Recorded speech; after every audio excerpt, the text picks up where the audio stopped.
If you want to know how much a man cherishes you, trap him in a freezing steel box suspended 50 floors in the air with his 7-month pregnant wife and his 26-year-old mistress. Watch closely to see whose body he shields when the cables snap. My name is Bailey Haas. I am 31 years old. Last night, as a brutal winter storm battered the Maine coastline, the emergency brakes of our plummeting corporate elevator engaged with a sickening crunch. The man I married threw his arms around another woman, hoisted her through the escape hatch to safety, and left me shivering in the dark. When emergency crews finally arrived hours later, he stood in the lobby screaming for his missing wife, playing the devastated hero for the cameras. He had no idea I had already survived the drop, walked out a secondary maintenance shaft, and secured the exact digital blueprints required to send him to federal prison. Before I share how I turned his worst betrayal into a flawless corporate execution, tell me your age and where you are watching from in the comments below. Hit that like button and subscribe to Samantha Told Stories if you believe karma always collects its debts. The air inside the glass elevator smelled of expensive leather and Paige's sickly sweet vanilla perfume. Outside the panoramic windows, the Portland skyline was vanishing beneath a blinding white sheet of snow. A historic nor'easter was currently battering the jagged edge of Casco Bay. I had only visited the corporate shipping logistics firm to drop off signed tax forms for Nolan. I stood leaning against the brass railing, feeling the heavy, familiar weight of my third trimester. Nolan stood 2 feet away, casually discussing quarterly freight targets with his junior coordinator. The lights flickered once. The low hum of the building machinery died in an instant. Then the floor simply gave way. We dropped into a lightless void. The sensation of zero gravity tore the breath from my lungs. My hands scrambled blindly for the brass handrail. 3 floors down, the emergency brakes engaged. The metal box stopped with a bone-jarring crash that sent me sprawling onto the cold steel floor. A sharp, searing contraction rippled across my lower abdomen. I gasped, bracing my hands against my pregnant belly, searching the dark for my husband. The dim amber glow of the backup emergency lighting sputtered to life. Nolan was not kneeling beside me. He was not checking to see if our unborn daughter had survived the impact. He was pressed against the opposite wall, his broad shoulders hunched over Paige. His arms were wrapped securely around her waist, his face buried in her neck, as he murmured soft, frantic reassurances into her hair. I pushed myself up onto my knees. The cold steel bit into my skin. Nolan finally turned his head, his eyes widening as he registered my position on the floor. He stepped away from Paige, smoothing his tailored suit jacket. "I was bracing her," Nolan said. His voice echoed too loud in the confined space, thick with unearned defensive energy. "The drop threw us together. Are you hurt?" He did not offer his hand to help me stand. My pulse steadied. As a senior maritime insurance auditor, my career revolves around identifying systemic fraud and calculating hidden risks. I look at discrepancies and trace them back to the source. The sudden realization hit me with the force of the freezing air now seeping through the elevator doors. It was a reflex. His survival instinct did not prioritize his wife or his child. It prioritized his 26-year-old coordinator. The temperature inside the shaft was dropping fast. The building's central heating had failed. Nolan climbed onto the steel handrail and shoved his weight against the ceiling panel. The emergency escape hatch popped open with a metallic groan, revealing a narrow square of thick, dusty darkness leading to the floor above. He looked down at the gap, then looked at my swollen stomach. "You won't fit," Nolan stated, his tone devoid of panic. "The clearance is too tight. I need to get Paige up there so she can find a maintenance crew." He did not wait for my consent. Nolan cupped his hands together, boosting Paige upward. She scrambled toward the opening, her designer stilettos kicking wildly. Her narrow heel struck the floor, coming down hard on my dropped leather handbag. The sharp crunch of the plastic prenatal vitamin bottle echoed in the small space. Paige hauled herself onto the roof of the elevator. Before she disappeared into the shadows, she glanced back down at me. A faint, unmistakable smirk touched the corners of her mouth. Nolan grabbed the edges of the hatch, pulling his own body weight upward with practiced ease. "Sit tight, Bailey," he called down, his face a shadow against the dim amber light. "I will grab the fire chief and be back in 5 minutes." The heavy metal panel slammed shut, plunging me into total isolation. I wrapped my thin wool coat tighter across my chest, shivering as the bitter Maine winter invaded the unheated shaft. 10 minutes passed, then 20. I closed my eyes, listening intently to the faint sounds echoing down the concrete tunnel. I heard the heavy, muffled boots of a rescue team arriving on the floor directly above me. I heard a gruff voice, likely the fire captain, shouting over the ambient chaos, asking for a head count of the trapped personnel. Then I heard Nolan. His voice carried down the narrow shaft, clear and steady. "Elevator 4 is clear," my husband reported to the rescue squad. "Nobody inside." He was sealing my tomb. He chose to let the mother of his child freeze in the dark rather than risk the corporate scandal of being discovered in a compromised position with his subordinate. I sat on the freezing floor, wrapping my arms around my daughter. I did not shed a single tear. The loving wife who walked into that building died in the cold, leaving behind a woman who would not stop until she dismantled his entire world. The heavy metal panel slammed shut, plunging me into a lightless void. The echo of the steel latch engaging resonated through the narrow shaft, severing my final tie to the man I thought I knew. Left alone in the freezing elevator, I listened to the howling Maine wind batter the glass facade of the high-rise. The building groaned under the immense pressure of the nor'easter.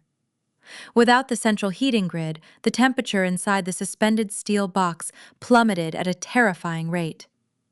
The cold did not just surround me, it seeped through the soles of my shoes, crawling up my legs and sinking deep into my bones. I curled my knees to my chest, wrapping my thin wool coat tightly around my shivering frame. I rested my bare hands over my swollen stomach, feeling the erratic, distressed kicks of my unborn daughter. She felt the plunging temperature. She felt the adrenaline flooding my system. I began to talk to her in a low, steady whisper, forcing my chattering teeth to form words just to keep us both conscious. In those agonizing, lightless hours, the panic inside my chest slowly froze over. The shock of Nolan wrapping his arms around Paige burned away, replaced by the icy, calculating logic I utilized every single day as a maritime auditor. My career required me to examine sunken freighters and ruined shipping routes, analyzing the exact point of structural failure. Sitting on the freezing floor, I audited my own marriage. I stripped away the emotional attachments and looked at the raw data of Nolan. He had not panicked. His actions were swift and precise. He used the chaos of the blackout as a perfect tactical smokescreen to extract his mistress from the building unnoticed.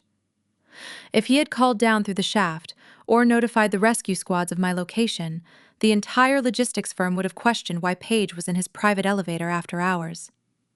To protect his pristine corporate reputation and his impending promotion, he calculated the risk and decided my survival was an acceptable loss. To fend off the creeping lethargy of hypothermia, I anchored my mind to a memory far away from the sterile corporate tower. I pictured my late grandfather. He was a rugged Maine lobsterman who spent his life pulling heavy traps from the unforgiving, icy waters of Casco Bay. I remembered the scent of his wool sweaters, thick with salt brine and raw pine.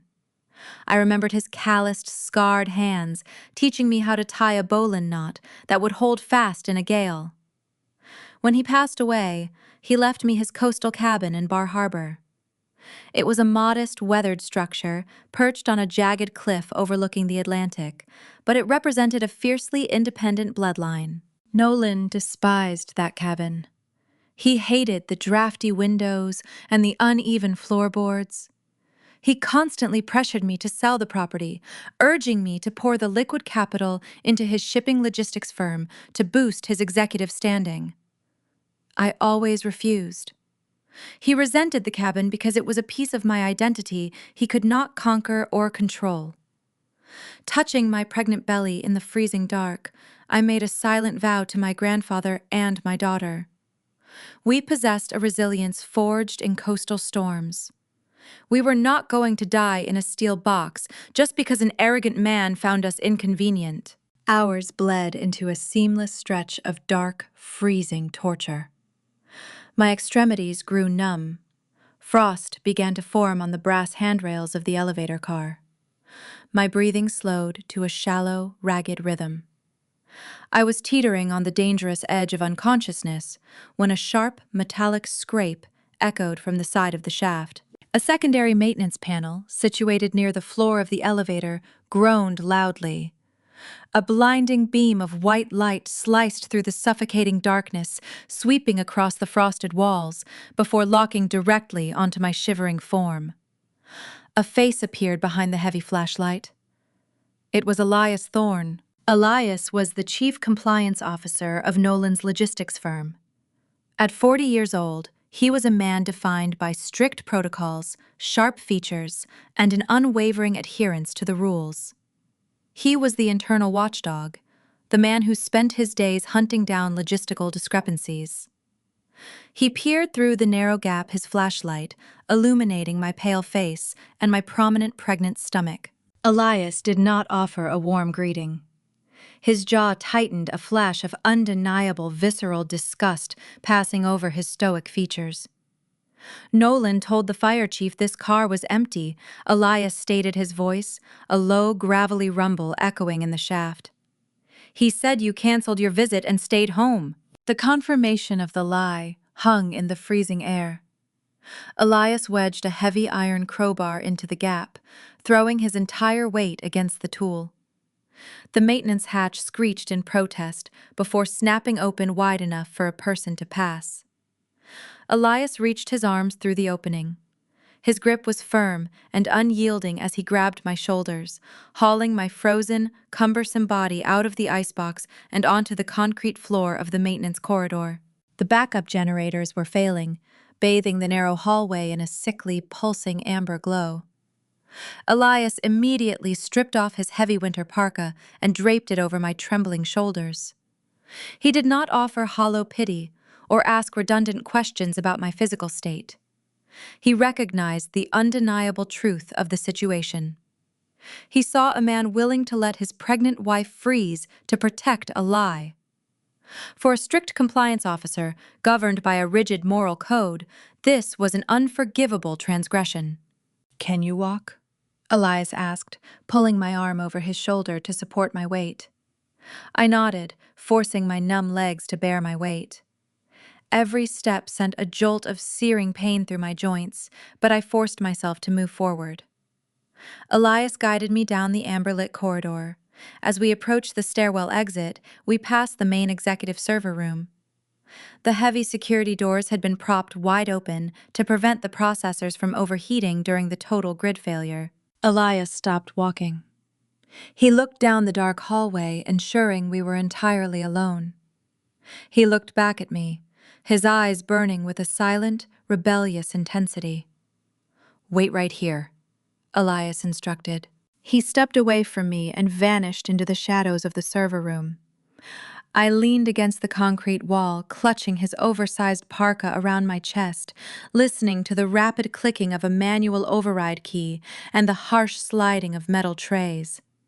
A minute later, Elias emerged from the darkness.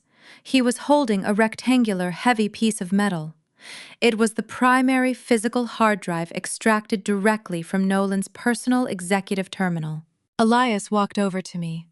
Without a single word of explanation, he unzipped the deep side pocket of my wool coat and slid the cold metal drive inside. The weight of the hardware settled against my hip like a loaded weapon. "Nolan has been dodging my internal audits for 6 months, Elias said, his voice dropping to a sharp whisper.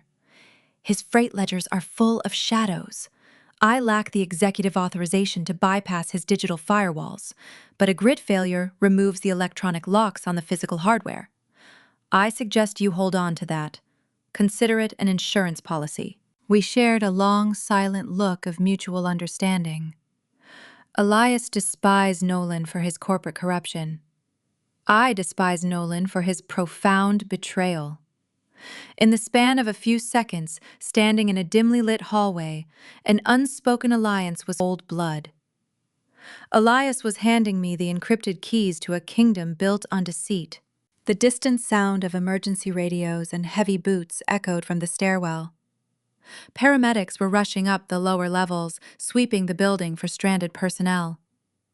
Elias gripped my elbow, guiding me toward the approaching flashlights. As the emergency medical technicians surrounded me, wrapping my shivering body in thick thermal blankets and lifting me onto a transport stretcher, I reached down and pressed my hand against my coat pocket. The hard, rectangular edge of the server drive pressed back against my palm. The physical rescue was concluding, but the true battle had just been initiated. The devoted, accommodating wife had officially frozen to death on the floor of that elevator car. The woman being wheeled out toward the flashing red lights of the ambulance was an apex predator, armed with digital explosives and preparing to detonate her husband's entire world. The auxiliary generators finally surrendered to the main grid. Overhead fluorescent halogens flickered, buzzed, and bathed the sprawling ground floor atrium of the shipping logistics firm in blinding, sterile white light. The historic storm still raged outside, the reinforced glass panels sending sheets of ice against the windows, but inside, the lobby had transformed into a frantic triage center. First responders in high-visibility jackets maneuvered through clusters of stranded corporate employees. Paramedics handed out thermal blankets and cups of hot coffee. Local Portland news anchors, desperate for a human interest angle during the catastrophic blizzard, stood near the security turnstiles with heavy camera rigs perched on their shoulders. They hungered for a story of survival, a narrative of triumph over the elements. My husband was always exceptionally gifted at supplying a narrative. Nolan burst through the emergency stairwell doors. His tailored suit jacket was deliberately discarded. His crisp white dress shirt was unbuttoned at the collar, sleeves rolled up to his forearms, to project the image of a man who had been laboring tirelessly in the dark. He possessed a natural charismatic magnetism, a trait that had propelled him to the rank of vice president before his 35th birthday. He knew exactly how to capture an audience, how to manipulate a room with a single glance. He sprinted into the center of the atrium, his chest heaving. He spun in a frantic circle, his eyes darting across the sea of thermal blankets. "Bailey!" he shouted, his voice cracking with a perfectly engineered pitch of pure terror. "Where is my wife?" The murmurs of the crowd hushed. The news cameras instantly pivoted toward the distraught executive. Nolan ran his hands through his perfectly disheveled hair, stepping toward a group of firefighters. "I tried to get help," he pleaded, projecting a raw, desperate anguish. "The elevator stalled between the 48th and 49th floors.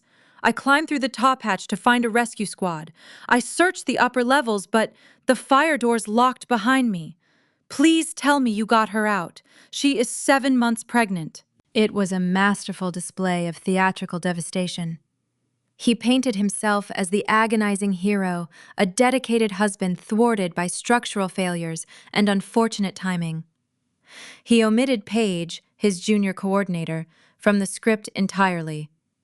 In his manufactured reality, he was a solitary martyr fighting the storm. He squeezed his eyes shut, allowing a single, highly calculated tear to trace a path down his cheek. The surrounding employees murmured in sympathy. A paramedic reached out to offer a comforting hand. The nauseating illusion shattered with the heavy, rhythmic thud of leather boots against the polished granite floor. Elias Thorne stepped out from the periphery of the crowd. As the firm's chief compliance officer, Elias spent his professional life dissecting lies. He audited falsified cargo weights and investigated phantom shipping routes. He had no patience for corporate actors, and he certainly had zero tolerance for a man who used a natural disaster to cover up profound moral cowardice. Elias did not offer a comforting hand. He stood a few feet from Nolan, his posture rigid, his face an impenetrable mask of unfiltered disgust. He let Nolan's faux sobs hang in the air for a long, uncomfortable moment. "She walked out of here an hour ago," Elias stated. His voice was a flat, icy baritone that cut straight through the ambient noise of the atrium. Nolan froze. His hands dropped slowly from his face. The tragic hero mask slipped, revealing a brief, terrifying glimpse of genuine confusion. "What do you mean?" Nolan stammered, scrambling to recalibrate his performance. "The main shaft was sealed. The fire captain said the primary doors were jammed." "They were jammed," Elias replied, taking a slow step closer. "But the secondary maintenance hatch near the floorboard was fully operational. I pried it open myself. We pulled your wife out while you were supposedly trapped in the upper stairwells searching for a rescue squad. The emergency medical technicians already transported her to the hospital." The sympathy in the lobby evaporated. The whispering among the employees shifted from pity to intense scrutiny. The news cameras pushed closer, the reporters sensing the sudden sharp friction between the two executives. Nolan swallowed hard, a thin sheen of sweat breaking out across his forehead. His breathing turned shallow. He realized the timeline he had presented to the authorities contained a glaring, fatal flaw. If Elias had found me freezing in the dark shaft an hour ago, Nolan's heroic narrative of sprinting through the building to find immediate assistance was exposed as a hollow, self-serving fabrication. "Thank God," Nolan exhaled, forcing a weak, relieved smile that failed to reach his eyes. He reached out to grasp Elias by the shoulder, attempting to salvage the camaraderie. "Thank you, Elias. You saved her. I was terrified I had lost her in the dark. I need to get to the hospital right now." Elias stepped back, dodging the physical contact with a swift, dismissive movement. He reached into the pocket of his damp winter parka. The fourth layer of conflict materialized as Elias dismantled the last remaining fragments of Nolan's fabricated defense. "She did not ask for you when we pulled her from the icebox," Elias noted, his tone devoid of any professional courtesy. "She did not ask if her husband was safe. In fact, she left something behind." Elias extended his right hand. Between his thumb and forefinger, he held a platinum band adorned with a 2-carat princess-cut diamond. The bright overhead halogens caught the facets of the gem, casting tiny scattered prisms of light across Nolan's pale face. It was my wedding ring. Nolan stared at the jewelry, his jaw slacking in pure, unvarnished shock. "I found this resting neatly on the concrete floor next to her discarded winter scarf," Elias announced, ensuring his voice carried to the surrounding crowd and the recording microphones. "It did not slip off in a panic. It was placed there deliberately. She abandoned it right before she walked out the door." Elias opened his palm and dropped the platinum band. The ring fell through the tense air and landed squarely in Nolan's trembling hand. The cold metal clinked against his skin, heavy with the weight of an unspoken verdict. The public humiliation was profound. The employees watching the exchange realized the truth. The vice president had not been separated from his pregnant wife by a tragic accident. He had abandoned her, and upon her rescue she had actively chosen to discard their marriage, leaving her most sacred vow resting in the dust of a maintenance corridor. Nolan stood paralyzed in the center of the brilliant atrium. The confident, arrogant logistics executive was reduced to a hollow, sweating shell. His mind spun in a frantic, desperate loop. He realized I had not succumbed to the cold. I had survived the drop, maintained my lucidity, and calculated the exact nature of his betrayal. The narrative he thought he controlled was entirely dictated by the woman he underestimated. He stared down at the diamond ring resting in his palm. A new, suffocating terror settled deep in his chest. He was suddenly terrified of what a highly trained maritime insurance auditor might do with the knowledge of his infidelity. He imagined the messy divorce proceedings, the awkward questions from his mother, the potential damage to his upcoming promotion. Yet, as he stood there trembling under the harsh fluorescent lights, his fear was severely misplaced. He was worried about a standard family court dispute and the division of household assets. He was worried about his reputation. He remained blissfully oblivious to the true danger lurking just out of sight. He did not know that his infidelity was the least of his problems. He did not know that the quiet, compliant wife he had left to freeze was currently sitting in the back of a warm ambulance, holding a heavy encrypted server drive hidden deep inside her coat pocket. He was terrified of a divorce, oblivious to the fact that I was already mapping the coordinates for his federal indictment. The rhythmic, steady pulse of the fetal monitor echoed through the sterile Portland hospital room, providing a soothing acoustic anchor. Every strong, resonant beat from the machine confirmed my unborn daughter had survived the freezing drop unharmed. The immediate physical danger had passed, leaving behind a sharp, clinical quiet. I lay propped against the stiff white pillows, the smell of iodine and crisp linens filling my lungs. My physical recovery was progressing, but the psychological warfare was just breaking dawn. Beneath the scratchy hospital blanket, resting flush against my hip, sat the heavy metal hard drive Elias Thorne had slipped into my coat. It felt like a loaded weapon. I knew my husband would arrive shortly. He needed to control the damage spin his narrative and assess exactly how much I understood about his betrayal. I also knew that an opponent operating on fear is prone to making catastrophic mistakes. I just needed to aim his fear in the wrong direction. Reaching over to the bedside tray, I opened my personal laptop. The screen illuminated the dim room with a stark bluish glow. I opened a web browser and deliberately initiated a search for the most ruthless, high-priced family law attorneys in the state of Maine. I opened multiple tabs, displaying the homepages of notorious litigators who specialized in high-net-worth divorce settlements, contested alimony, and brutal custody disputes. I adjusted the screen angle so it would be the very first thing anyone entering the room would notice. I did not want a divorce. A standard family court proceeding involves equitable division of assets, mandated mediation, and years of shared custody arrangements. I possessed zero interest in sharing a single fraction of my future with a ghost shipping fraudster. But Nolan expected me to act like a scorned, heartbroken wife. He expected tears, ultimatums, and legal threats regarding his infidelity. By providing him with the exact predictable threat he anticipated, I rendered him blind to the corporate execution I was actually preparing. The heavy wooden door pushed open. Nolan practically threw himself into the room, panting heavily, orchestrating the physical demeanor of a man who had just sprinted across the city. His tailored suit was intentionally disheveled, his tie hung loose around his neck, and his hair was ruffled to project raw, frantic distress.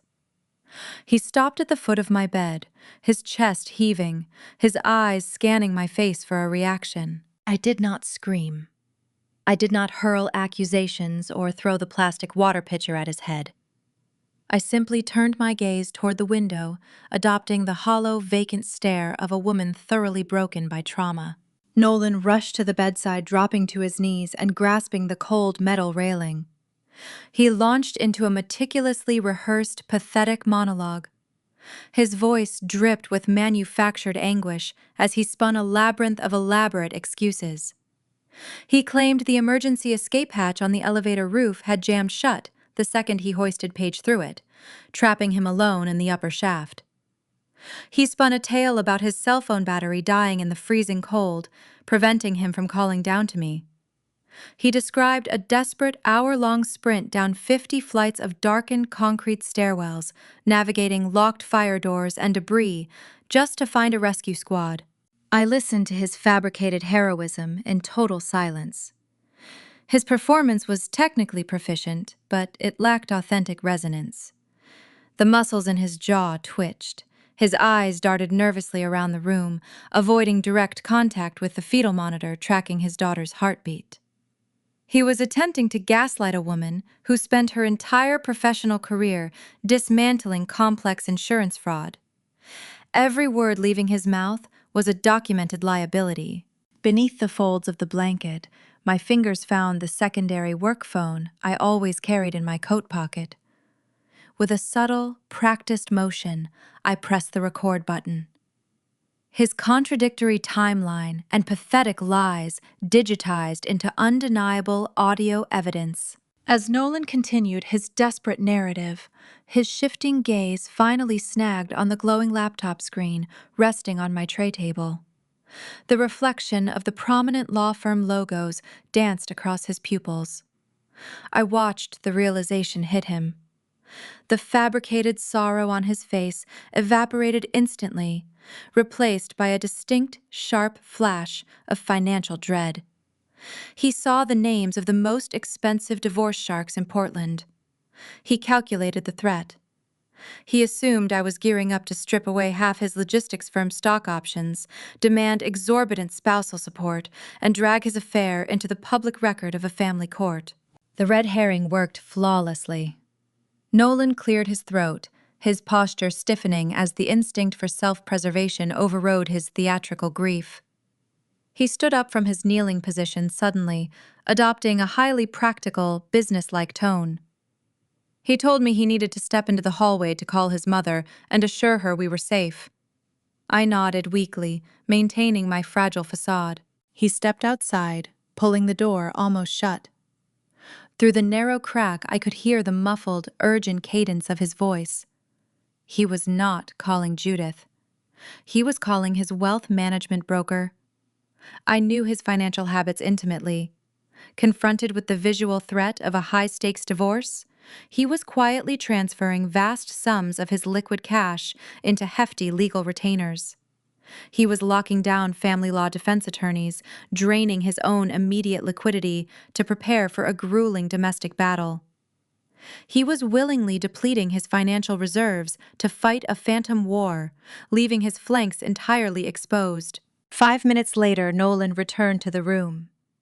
He smoothed his suit jacket, projecting a newfound synthetic confidence. He believed he had successfully contained the domestic threat. He thought he had outmaneuvered a hysterical wife by securing his legal defense first. With the divorce panic seemingly managed, his true agenda surfaced. He pulled a vinyl visitor chair close to the bed, resting his elbows on the mattress. His tone shifted, becoming artificially casual. The storm caused unprecedented damage to the corporate tower. Nolan began forcing a tight, unconvincing smile. The localized blackouts triggered bizarre security protocols on the lower levels. Elias mentioned the emergency medical technicians pulled you out near the executive corridor. I kept my eyes fixed on the ceiling tiles, offering a slow, exhausted nod. It was total chaos down there. Nolan continued, his fingers drumming a nervous, erratic rhythm against his knee. The maintenance crews are reporting that some hardware went missing during the evacuation. Strange things happen when the grid fails. Did you happen to notice anyone else in the hallway when they got you out? Did you see anything out of place near the server racks before the paramedics loaded you onto the stretcher? The underlying panic in his voice was palpable. Elias had clearly informed him that the primary hard drive containing the ghost shipping ledgers was gone. Nolan was sweating. He needed to know if his wife, the seasoned maritime auditor, had witnessed a corporate theft, or worse, if she possessed the stolen data. I turned my head slowly, meeting his anxious gaze with an expression of profound, heavily sedated confusion. "Servers," I whispered, letting my voice crack perfectly on the syllable. I was freezing, Nolan. I could barely feel my hands. The only thing I remember is the blinking amber light and the paramedic wrapping a blanket around my shoulders. I was just trying to breathe. Nolan exhaled. The sound was a long, shuddering rush of relief. His tense shoulders dropped an inch. He genuinely believed my ignorance. He looked at my pale face, the hospital gown, the glowing divorce lawyer tabs on the laptop, and concluded I was simply a traumatized, heartbroken woman seeking standard marital revenge. He determined I lacked the physical capacity and the technical awareness to orchestrate a corporate heist. He patted my knee, offering a hollow promise to fetch the attending physician for an update on my discharge paperwork. As he turned and walked out of the hospital room, his arrogant strut returned. He felt invincible. He had successfully spun his web, secured his assets for divorce, and verified my supposed ignorance regarding his missing ledgers. The heavy door clicked shut.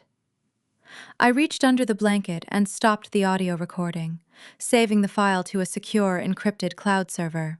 I picked up the stolen hard drive, running my thumb along its cool metallic edge. Nolan was currently dumping thousands of dollars into family court retainers, preparing to fight a bitter custody and alimony battle. He was fortifying his front door, wholly oblivious to the fact that I had zero intention of knocking. I was bypassing family court entirely.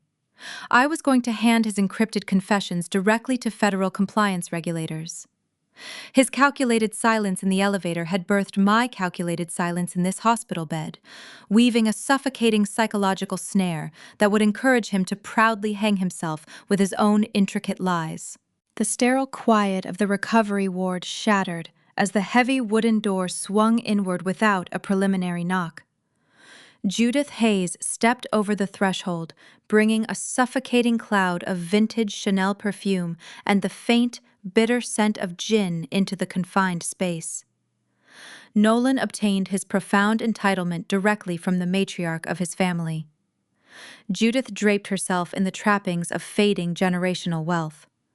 She wore a heavy mink coat that had seen better decades, clutching a string of oversized pearls against her pristine silk blouse. Her sharp eyes darted around the clinical room, lingering on the fetal monitor with visible distaste before fixing a cold, unyielding stare on my pale face. She did not ask about her unborn granddaughter. She did not offer a comforting touch or inquire about the plunging elevator. Instead, Judith unbuttoned her vintage coat, pulled the vinyl visitor chair closer to the bed, and sat down with a rigid, aristocratic posture. "You survived the ordeal, Bailey," she stated her tone, mimicking a strict headmistress addressing a disobedient student. "The histrionics are unnecessary. The nurses in the hallway told me you have been remarkably quiet. I expect you to maintain that dignified silence regarding the specifics of last night." I kept my hands resting gently on my stomach, my facial expression a carefully constructed mask of exhaustion. I allowed my breathing to remain shallow, projecting the image of a fragile, traumatized patient. "Nolan is under a tremendous amount of scrutiny this morning," Judith continued, waving a manicured hand through the air, as if dismissing my near-death experience like a trivial inconvenience. "The local news stations are buzzing about the blackout. The corporate board is closely monitoring his handling of the crisis. He is standing on the precipice of the managing director position. A man in his echelon cannot have a wife seeking attention through public victimhood. We need a unified front." I stared at the ceiling tiles, measuring the precise weight of her demands. "You want me to issue a public statement," I whispered, letting my voice waver perfectly on the edge of a fabricated sob. "You want me to praise the man who left me in the dark."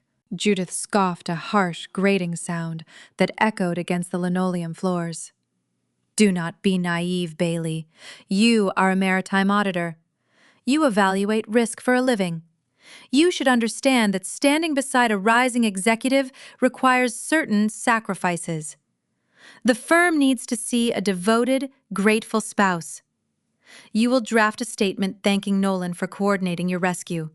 You will smile for the corporate newsletter. You will ensure his reputation remains unblemished." I turned my head slowly, meeting her icy gaze. "And what about Paige?" I asked, dropping the name of his junior coordinator into the sterile air like a lit match. "She was in the elevator. He hoisted her through the escape hatch first." Judith did not flinch. Her expression hardened into a look of profound elitist pity. She leaned forward, the heavy pearls clinking softly against the metal bedrail. Men of Nolan's caliber possess certain appetites, Judith lectured, her voice dripping with extreme condescension. A junior coordinator is a temporary distraction. She is a passing phase. Highly successful men require outlets to manage the immense pressure of their careers. You are his legal wife. You hold the title. It is incredibly pedestrian of you to focus on a minor indiscretion when his entire professional future is at stake. The sheer audacity of her rationalization sent a chill through my veins. She was not just ignoring her son's infidelity.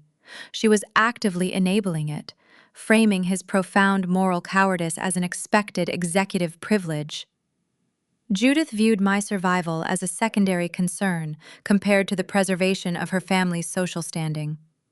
She desperately needed Nolan to secure the managing director title, because the Hayes family wealth was largely an illusion. They belonged to a country club they could barely afford, sustaining their aristocratic facade through mounting debts and leveraged assets. I lowered my gaze, staring at the crisp white sheets, allowing her to believe her harsh lecture was successfully breaking my spirit. You must look at the broader financial picture, Judith pressed, misinterpreting my silence as submission. Nolan carries the weight of this entire family. The new executive tier requires a specific capital standing. He needed immediate liquidity to demonstrate his financial solvency to the board of directors. He is under immense pressure to finalize his portfolio before the Winter Gala next week. She paused, letting out an exasperated sigh, smoothing the wrinkles from her silk blouse. Her towering arrogance pushed her past the boundary of caution. He required capital, Judith repeated her tone, turning sharp and defensive. That bridge loan against your rustic little shack in Bar Harbor was a necessary inconvenience. You should be proud to contribute to his ascension. Marital assets belong to the head of the household, Bailey. Do not dwell on the minor details when the overarching goal secures your daughter's elite future. The heart monitor beside my bed registered a sudden, sharp spike. The electronic beep accelerated, echoing the rapid surge of adrenaline flooding my bloodstream. My blood turned to ice. The sterile hospital room seemed to blur around the edges. My grandfather's coastal cabin in Bar Harbor. The property was not just a piece of real estate. It was a rugged, weathered structure perched on the jagged cliffs overlooking the icy Atlantic. It smelled of raw pine sea salt and old wood fires. My grandfather, a resilient Maine lobsterman, worked his entire life, hauling traps through freezing gales to leave me that sanctuary. He entrusted it to me to ensure I always had a safe harbor, a fiercely independent legacy separate from any man. Nolan despised that cabin. He hated the drafty windows and the uneven floorboards, but more importantly, Nolan's name was never on the deed.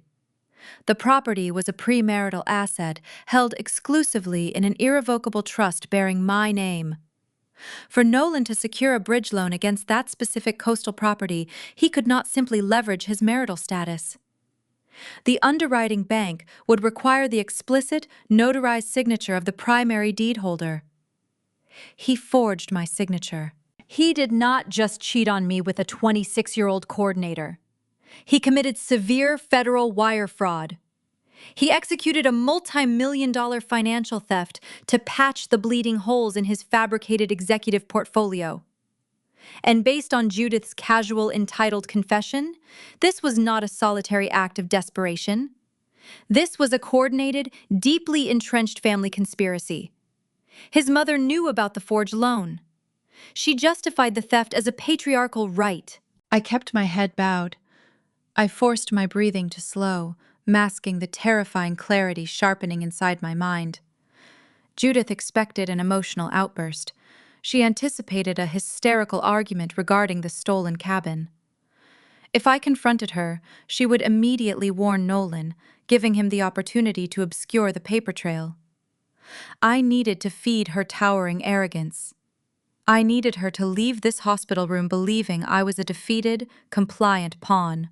I closed my eyes, letting a single, highly manufactured tear slip down my cheek. I pulled the scratchy hospital blanket tighter around my chest, projecting the ultimate image of a broken, helpless wife. "You are right, Judith," I whispered, ensuring my voice sounded fragile and utterly crushed. "I am just so tired. I want what is best for the baby. If the promotion requires the cabin, then I understand. I will draft the statement for the corporate newsletter this afternoon. I will tell the press that Nolan is a hero." Judith smiled. It was a cold, victorious expression that illuminated her profound lack of humanity. She stood up, buttoning her vintage mink coat, thoroughly satisfied with her aggressive diplomacy. "I am glad you finally see reason, Bailey," she said, her tone softening into a patronizing hum. "Rest up. The winter gala is next Friday.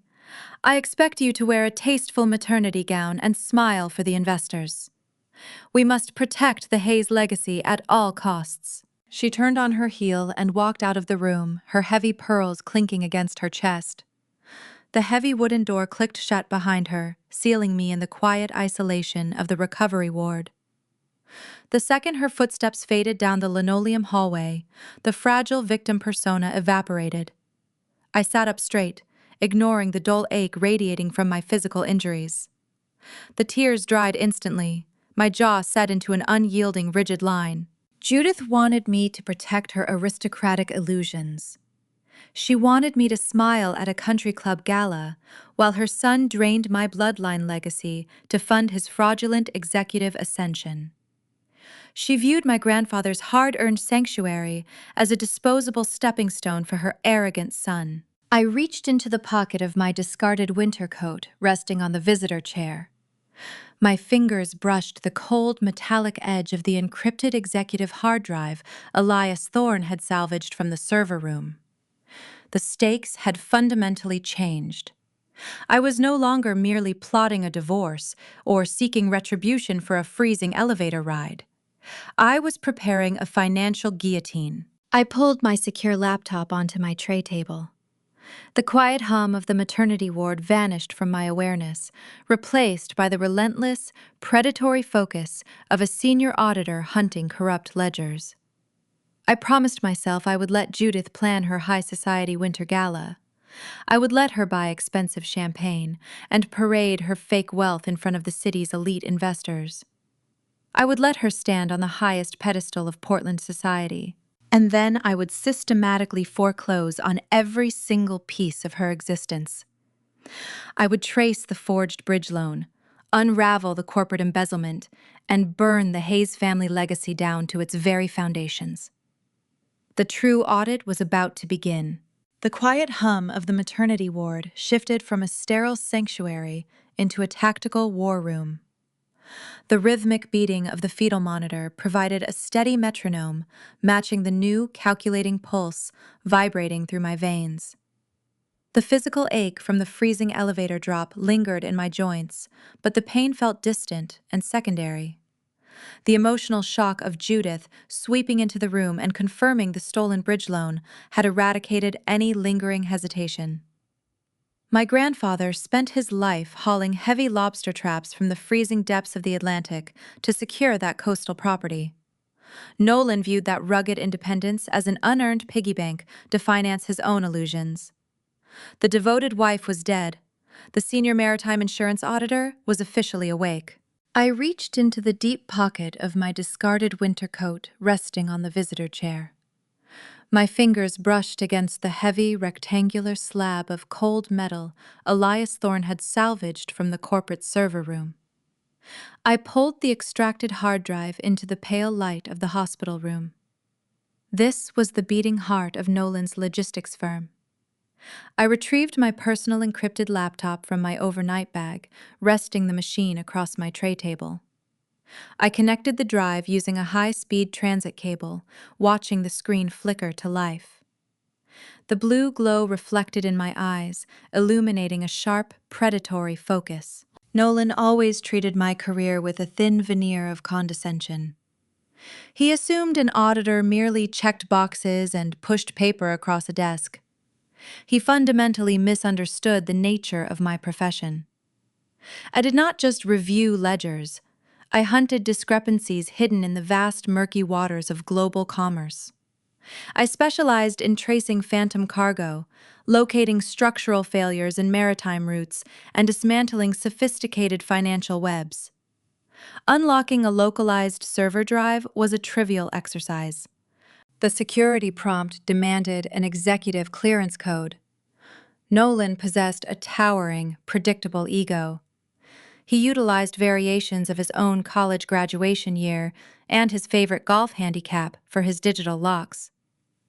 I ran a standard decryption algorithm tailored to his personal vanity metrics. Within 4 minutes, the firewall collapsed. The system granted me unrestricted access to the master directories of the shipping firm. I bypassed the superficial human resources folders and the generic public relations documents. I dove directly into the raw commercial data. I opened the master freight ledgers alongside the regional insurance claim filings spanning the past 36 months. My fingers moved swiftly across the keyboard, cross-referencing the outbound cargo manifests against the Port Authority transit logs. In maritime logistics, every single crate of timber and every ton of commercial lobster catch carries a distinct digital fingerprint. The data loading onto my screen painted a horrific, undeniably criminal picture. Nolan was not a brilliant vice president navigating a tough economy. He was an architect of a staggering corporate embezzlement scheme. I isolated a pattern of specific transport ships supposedly departing from the Portland harbor during severe coastal squalls. According to the internal ledgers, these vessels carried premium Maine timber and high-yield seafood exports bound for international buyers. The records showed these shipments encountering catastrophic weather failures, resulting in total cargo losses. I pulled the corresponding insurance payouts. Nolan had filed dozens of claims for these ruined shipments, collecting immense sums of money from regional underwriters. But when I cross-referenced the dates with the harbor master departure logs, the truth materialized. Those ships never left the dock. The cargo never existed. Nolan was executing a textbook ghost shipping syndicate. He insured phantom freight, claimed it sank during fierce winter storms, and routed the massive insurance payouts directly into his own hidden accounts. He was systematically bleeding his own company dry. I ran a sum function on the total fraudulent claims. The final number flashed on the screen, a glaring red deficit totaling $4 million. The puzzle pieces snapped together with terrifying clarity. Nolan was drowning in a $4 million shortfall. The stolen bridge loan against my grandfather's coastal cabin was a mere drop in a cavernous bucket, a desperate, frantic maneuver to appease a shadowy secondary lender. This monumental deficit explained his obsessive pursuit of the managing director position. It was not a reward for hard work. The promotion would grant him unrestricted executive clearance to the highest tier of the corporate treasury. He needed that title to access broader institutional funds, to patch the hemorrhaging cash leak before the annual board review discovered the missing capital. His entire career trajectory was a frantic race to outrun a federal indictment. I needed to know where the stolen capital was flowing. Ghost shipping requires a destination for the laundered funds. I sifted through the complex maze of vendor payouts, tracing the diverted insurance money. The funds were funneled through a labyrinth of dummy limited liability companies. One recurring vendor name appeared consistently across the most recent fraudulent invoices. The entity was registered as PK Imports. I stared at the screen, letting the profound cynicism of his strategy wash over me. PK Imports. Paige Kensington. Nolan did not just buy his 26-year-old junior coordinator expensive dinners and whisper sweet promises in her ear. He utilized her blind ambition and profound entitlement to set up the primary shell corporation for his international money laundering operation. He listed Paige as the official registered agent for the dummy vendor. She likely signed the incorporation documents, believing she was becoming a wealthy corporate partner, entirely oblivious to the fact that her signature sat at the bottom of a staggering federal wire fraud syndicate. The sheer depth of his sociopathy was chilling. When the cable snapped in the elevator, his instinct to protect Paige was not born out of fierce romantic devotion. He shielded her because she was the walking, talking key to his offshore bank accounts. He needed her alive to maintain access to the stolen millions. He was using her as a human shield in the elevator, just as he was using her as a legal shield in his corporate ledgers. When the federal investigators inevitably uncovered the missing $4 million, the paper trail would lead directly to Paige Kensington. Nolan planned to sacrifice his young mistress to federal prison while he walked away with clean hands. I did not feel a shred of pity for the girl who had sneered at me through the escape hatch. She chose to play a high-stakes game with a man who viewed everyone as disposable collateral. My task shifted from discovery to systematic compilation. I began extracting the raw data, converting the encrypted files into undeniable, unalterable proof. I cataloged the specific IP addresses Nolan used to file the fraudulent insurance claims. I traced the digital signatures on the ghost shipping manifests. I isolated the offshore routing numbers tied to the PK Imports Shell Corporation. I built a precise, chronological timeline of his federal crimes. I was meticulously assembling a financial guillotine designed to cleanly decapitate his career, his freedom, and his entire fabricated future. The sun began to set over the icy Portland skyline, casting long, dark shadows across the linoleum floor of my hospital room. My trap was structured. The structural integrity of his logistics empire was severely compromised, resting entirely on my silence. The evidence was irrefutable, but my forensic audit lacked one crucial component. The master ledgers indicated the stolen funds were bouncing through an offshore banking institution, but the final destination account remained cloaked behind an encrypted international firewall. I needed the specific name of the Cayman banking entity to lock the coordinates and freeze the stolen cash permanently. Without that final puzzle piece, Nolan could still wire the funds away and vanish. I needed a confession. I needed an arrogant mistake. I closed the laptop just as the sharp, rhythmic clicking of high heels echoed down the quiet maternity ward corridor. The footsteps were fast, purposeful, and entirely out of place among the soft, rubber-soled shoes of the nursing staff. The rhythmic tapping grew louder, stopping abruptly outside my heavy wooden door. Someone was coming to gloat. The next phase of my execution was walking straight into the room. The sharp, rhythmic clicking of stiletto heels echoed down the quiet linoleum corridor of the maternity ward. The sound was stark and out of place among the soft rubber soles of the nursing staff. The heavy wooden door to my room pushed open without a preliminary knock. Paige Kensington stepped over the threshold. The harsh, fluorescent hospital lights caught the distinct red soles of her designer shoes and the pristine camel hair of her tailored winter coat. She brought a suffocating cloud of heavy floral perfume into the confined space, masking the sterile scent of iodine and clean linens. Paige was 26 years old. She had joined the logistics firm as a junior coordinator just 8 months prior. She grew up in a quiet, unremarkable suburb, but possessed a fierce, insatiable hunger for high society. She craved the status symbols of the wealthy, but lacked the patience to earn them through legitimate, grueling work. Nolan recognized her boundless entitlement. He offered her a shortcut to the elite circles she worshipped. She willingly traded her moral compass for a handful of designer labels, unaware that her ambitious shortcut was actually a direct path to federal prison. She did not look at the fetal monitor tracking my daughter. She did not display a single ounce of human empathy for a woman recovering from severe physical trauma. Paige treated the hospital room like a conquered territory. She strutted to the foot of my bed, unbuttoning her expensive coat with deliberate, theatrical slowness to reveal a fitted silk dress. The garments draped across her frame were not purchased with a junior coordinator salary. They were funded by phantom timber and non-existent lobster shipments. She was wearing stolen cargo. "You look exhausted," Bailey Page stated.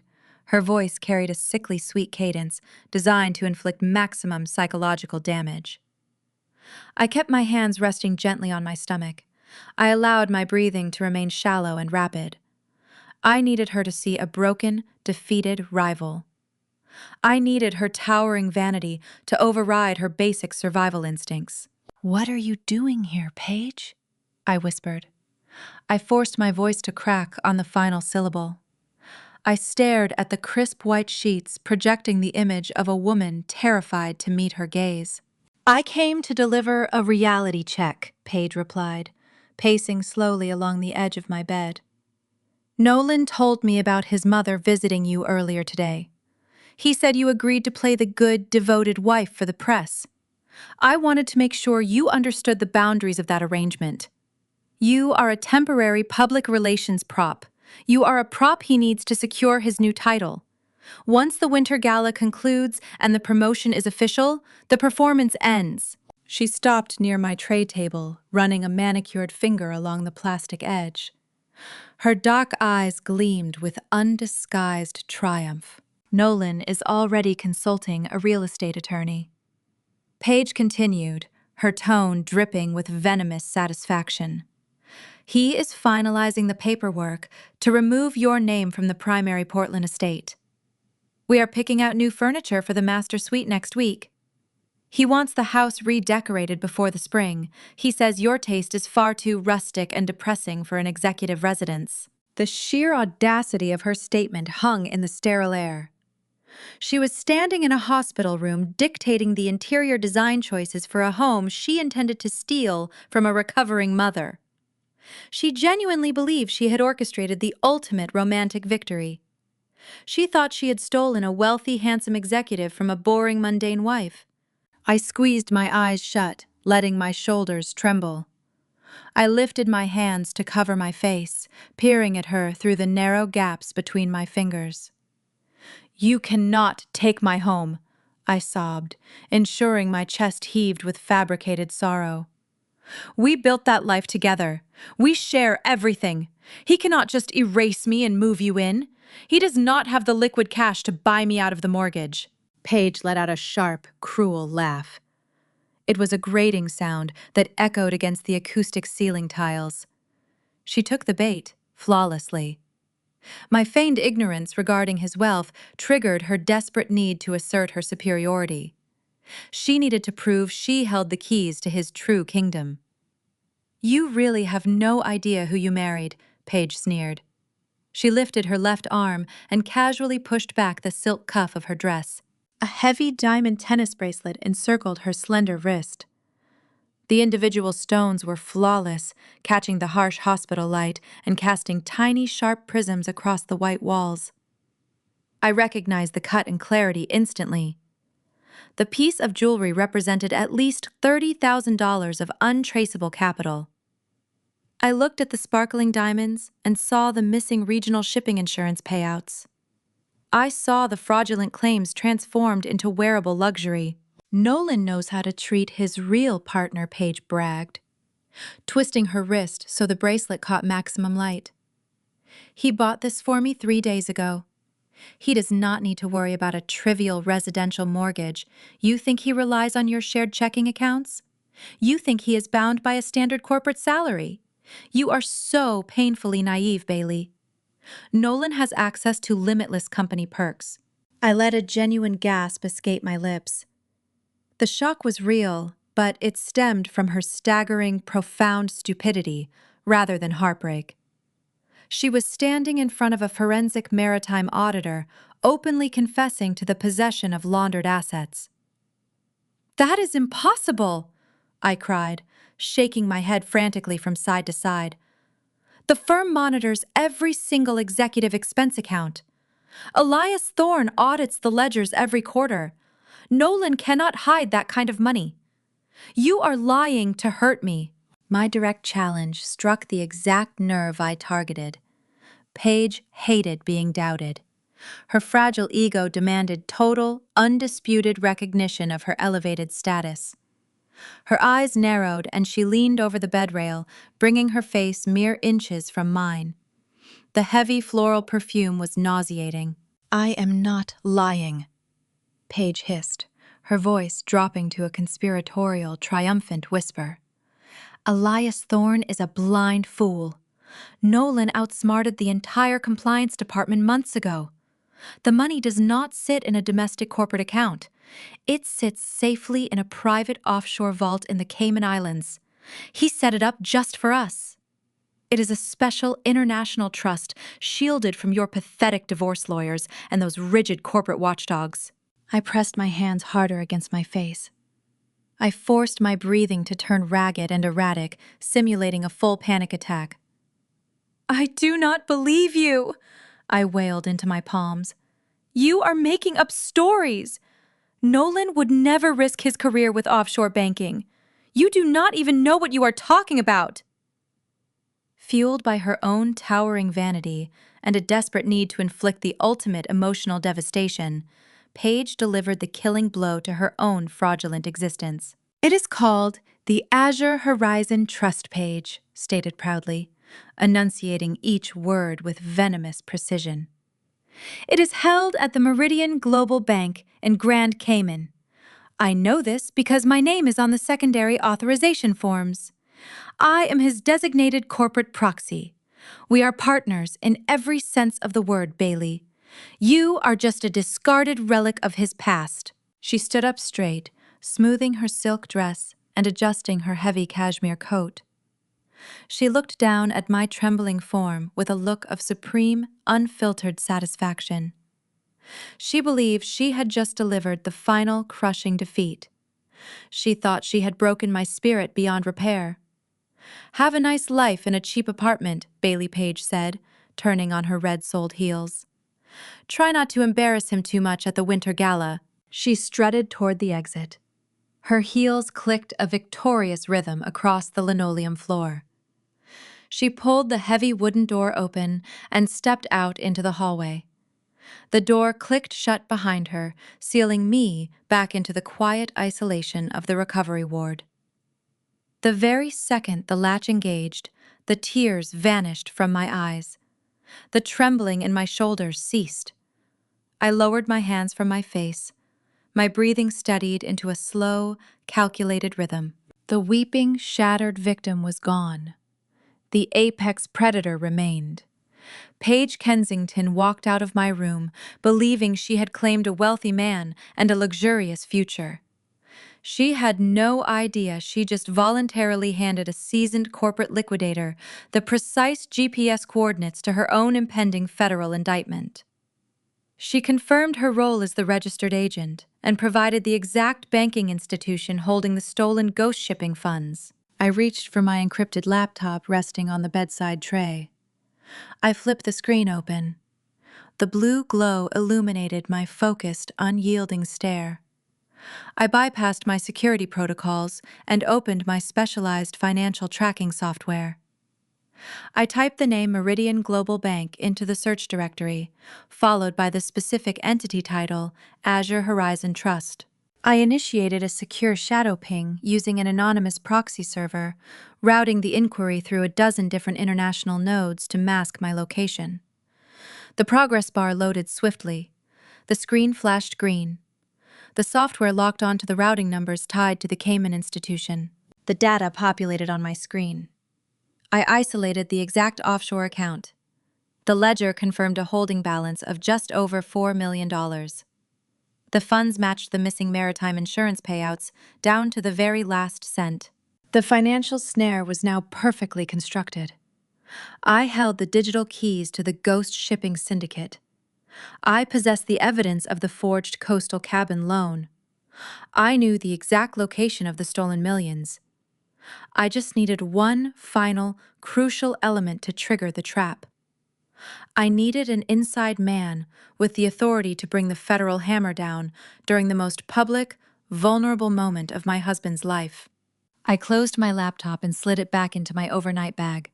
I pressed the call button pinned to my pillow to summon the attending nurse. I was ready to sign my discharge paperwork. It was time to leave the hospital and arrange a covert meeting with the only man in Portland who despised Nolan Hayes as much as I did. The frigid coastal wind whipped off Casco Bay, stinging my cheeks as the automatic hospital doors slid shut behind me. The discharge papers rested heavily in my coat pocket, signifying my physical release from the recovery ward, but returning to the sprawling suburban estate I shared with Nolan was out of the question. Going home meant stepping back into a fabricated reality. I hailed a passing taxi, giving the driver an address far from the polished residential neighborhoods. I directed him toward the working commercial docks of Portland, an industrial grid defined by towering cranes, rusted shipping containers, and the biting scent of churning seawater. I stepped out onto the sleet-covered pavement and walked toward a secluded, weathered coffee shop nestled between two dormant seafood processing warehouses. The establishment catered exclusively to early morning dock workers and local transit crews, ensuring a distinct lack of tailored corporate suits. A bell chimed faintly as I pushed the heavy wooden door inward. The interior smelled of dark roasted beans and damp wool. I scanned the dim room. Sitting alone in a cramped corner booth nursing a black coffee was Elias Thorne. Ilias sat with rigid, unyielding posture, his dark overcoat buttoned sharply to his chin. He was a man defined by strict protocols and unrelenting adherence to the rules. As the chief compliance officer, his entire existence revolved around ensuring the logistics firm operated within the rigid boundaries of maritime law. He suspected Nolan harbored dark secrets. He recognized the shadows shifting within the corporate ledgers, but he lacked the forensic data required to initiate a federal inquiry. He possessed instincts, but instincts could not secure a subpoena. I was bringing him the weapon he needed. I slid into the vinyl booth opposite him, keeping my movements measured to protect my healing abdomen. Elias did not offer a polite greeting or inquire about my health. He simply stared at me, his sharp eyes evaluating my presence. We shared a mutual unspoken understanding forged in the freezing maintenance corridor days ago. We both despised the rot infecting his firm. "You took a significant risk pulling that hard drive from the executive server rack during the blackout," I said, my voice barely above a whisper, blending seamlessly with the low hum of the espresso machine. "I took a calculated chance," Elias corrected, his tone flat and sterile. "Nolan has evaded my internal compliance audits for 6 months. He hides behind encrypted firewalls and executive privilege. When the grid failed, the electronic locks dropped. I seized an opportunity to bypass his protections, but the data is raw. It requires a specific skill set to decode." I reached into my leather tote bag and retrieved a thick, heavily bound dossier. I placed it squarely on the scratched wooden table. "I decoded it," I replied, sliding the heavy stack of paper across the divide. I translated his raw data into undeniable proof. Elias looked at the folder, then back up at my face, searching for a trace of hesitation. Finding none, he opened the cover. The chief compliance officer began reading the top summary page. I watched his stoic demeanor fracture in real time. His eyes widened slightly as they darted across the printed spreadsheets, absorbing the sheer scale of the theft. Inside that dossier, I had mapped the entire ghost shipping syndicate with surgical precision. I detailed the fake outbound cargo manifests, listing the exact dates Nolan claimed premium timber and high-yield seafood perished in localized coastal squalls. I provided the corresponding insurance payout receipts, proving Nolan routed the funds into hidden accounts rather than compensating the firm. The final section contained the crowning jewel, the PK Imports Shell Corporation, featuring Paige Kensington's digital signature alongside the specific routing coordinates for the Cayman Island Offshore Banking Trust. Elias turned the pages slowly, his breathing turning shallow as the devastating reality of his firm's exposure settled over him. He insured phantom freight, Elias murmured, tracing a finger over a forged signature. He collected the payouts and funneled them through his junior coordinator. This is systemic wire fraud. The federal penalties for this level of international money laundering will bankrupt the entire firm. The regulatory fines alone will shutter our operations within a month. Unless the firm cooperates fully with the authorities and hands them the sole architect of the crime, I countered, leaning forward slightly. You hold the internal power to frame this as an isolated, rogue executive operation. You can save your company, Elias, but you must follow my precise instructions. Elias closed the dossier, resting his hands flat on top of the damning evidence. He looked at me, realizing the profound depth of my strategic positioning. What are your terms? I outlined the ninth layer of conflict, pitting my personal vengeance directly against his corporate survival. I will grant you full, unrestricted access to this forensic audit, I stated, my tone unyielding. You can hand it directly to your federal regulators and claim the compliance department uncovered the rot. I will remain entirely invisible in this transaction. In exchange, I require exactly 10 days of total, uninterrupted silence from your office. You will not flag his accounts. You will not confront him. You will let him walk the halls of your building believing his empire is secure. Elias frowned, his strict adherence to protocol battling the logic of my demand. 10 days is an eternity in a federal fraud timeline. He is bleeding our treasury dry every single hour. Why grant him an extension? Because we need him to sign the new contract, I explained, laying out the true genius of the snare. Right now, Nolan is a vice president. He possesses significant authority, but he is not the ultimate fiduciary entity. If you drop this dossier on the chief executive's desk today, Nolan might find a way to shift the blame downward. He could argue Page orchestrated the dummy vendor without his explicit knowledge. He could claim administrative oversight. I paused, letting the cold reality of the corporate ladder sink in. But next week, your board intends to promote him to managing director, I continued. When Nolan signs that promotion contract, he assumes total fiduciary responsibility for the entire division. He legally binds himself to the executive liability of the ledgers. If the federal hammer falls after he signs that document, he cannot claim ignorance. He will be the undisputed head of the department, making him personally and irrevocably accountable for the fraud. We must let him climb to the highest peak before we shatter the mountain beneath him. Elias stared at me, his mind racing through the legal ramifications of my plan. He processed the flawless mechanics of the trap. By allowing Nolan to secure the promotion, the firm could isolate the fallout directly onto his shoulders, preserving the broader company, while ensuring Nolan faced maximum federal sentencing. The cold, logical beauty of the strategy aligned perfectly with his own rigid worldview. A slow, dark smile touched the corners of Elias's mouth. It was a rare expression for a man governed by strict regulations, signaling his total agreement. You are a terrifying auditor, Bailey, Elias said softly.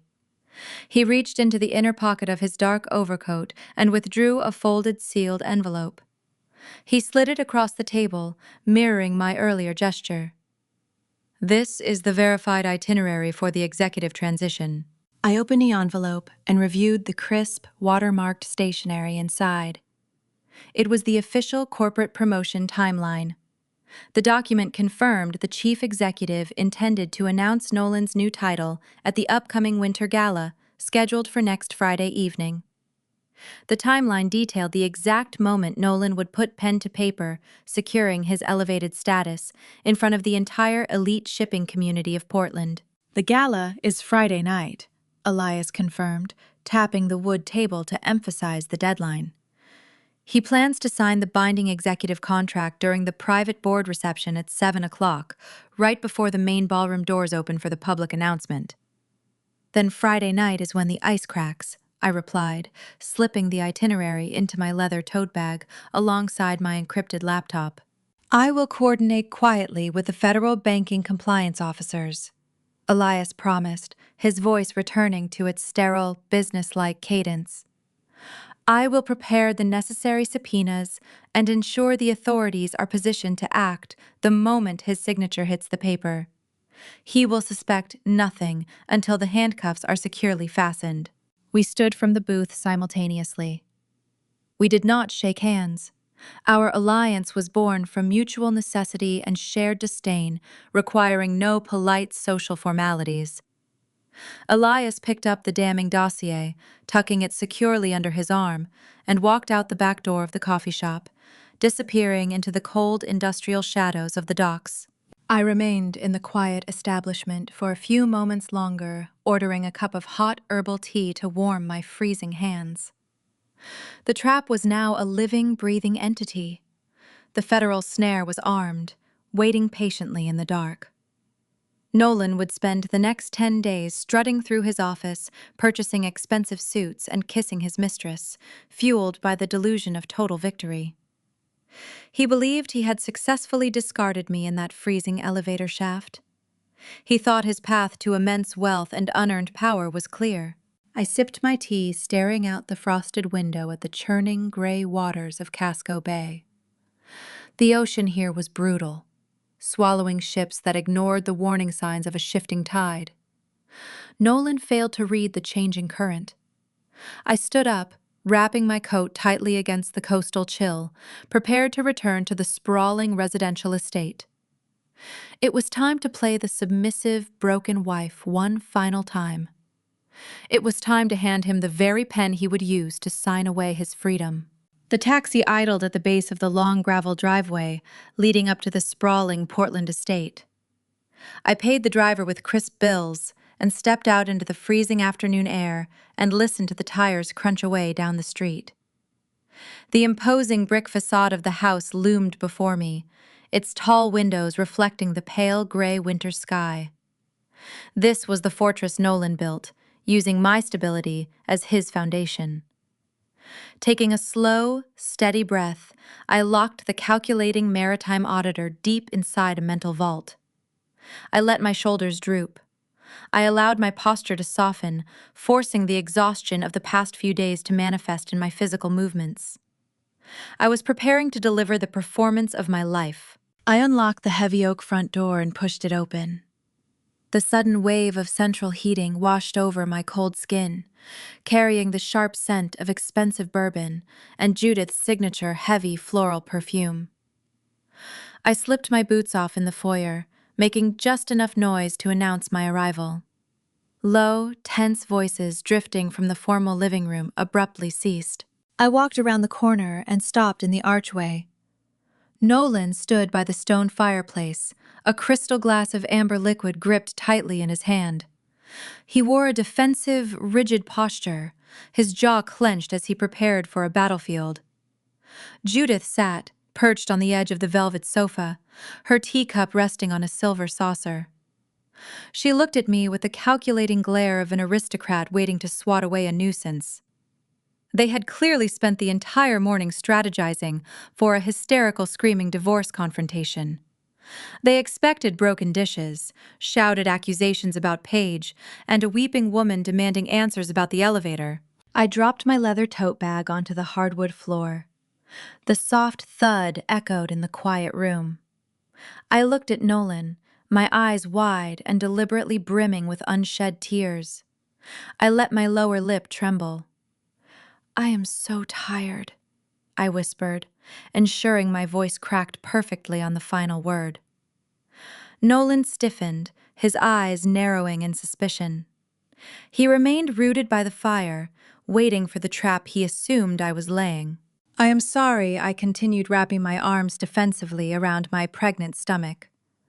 I took a hesitant step forward, dropping my gaze to the intricate pattern of the Persian rug. "I overreacted at the hospital. The blackout, the freezing cold, the sheer terror of thinking I was going to lose our daughter. It clouded my judgment. I was just so scared, Nolan. I do not want to fight. I just want peace. I want our family to be whole. The silence that followed was thick and palpable. I kept my head bowed, allowing the silence to do the heavy lifting. Human arrogance is an incredibly predictable variable. When a narcissist is presented with submission, their instinct is not to question it, but to revel in it. I heard Nolan exhale a long, shuddering breath. The sound of his tense muscles unwinding was almost audible. The defensive barrier he had constructed instantly dissolved, replaced by a towering, swelling ego. He glanced over at his mother, exchanging a swift, triumphant look. He genuinely believed his superior intellect and his firm hand had broken my spirit. He thought his gaslighting at the hospital had succeeded convincing me that my trauma was merely an over-emotional reaction to a natural disaster. Nolan set his bourbon glass on the mantel and closed the distance between us. He wrapped his arms around my shoulders, pulling me into a firm embrace. The scent of his expensive cologne mixed with the faint lingering trace of Paige's vanilla lotion. A primal instinct urged me to push him away, to scream the truth into his smug face. Instead, I swallowed the revulsion resting my cheek against his chest and letting out a soft, fabricated sob. "You had me worried," Bailey Nolan murmured, his tone dripping with patronizing comfort. "You were acting so cold in the recovery ward. But you are home now. The storm is over. I am going to take care of you and the baby. We are going to move past this." Judith set her teacup down with a sharp clink, her voice slicing through the tender moment. "Pregnancy hormones can make women incredibly irrational," Judith observed, smoothing the creases of her wool skirt. "You must learn to manage your stress, Bailey. Nolan is carrying an immense burden right now. With the winter gala approaching and his promotion on the line, he requires a supportive household. He does not have the capacity to manage emotional outbursts. A corporate wife must exhibit grace under pressure." I pulled back from Nolan, wiping a carefully orchestrated tear from my cheek. I nodded meekly, projecting total compliance. "You are right, Judith," I agreed softly. "I want to be a partner Nolan can rely on. I want to take the tedious burdens off his plate so he can focus entirely on securing the managing director position." I turned back to my tote bag resting on the floor. I knelt down and retrieved a thick, heavy stack of documents printed on premium legal paper. I carried the packet to the mahogany coffee table, spreading the pages out under the warm glow of the table lamp. Nolan watched me with mild curiosity, his ego fully satisfied by my domestic obedience. "The nor'easter caused severe damage to the roof of my grandfather's coastal cabin in Bar Harbor," I explained, keeping my tone apologetic and highly administrative. "The insurance underwriters sent over a complex packet of actuarial liability updates to reassess the structural risk of the property." Nolan groaned, running a hand through his hair. He despised dealing with property maintenance, especially regarding a rustic cabin he considered beneath his social status. "Why are you bothering me with this right now?" Nolan asked, a hint of his usual impatience returning. "You handle the insurance paperwork.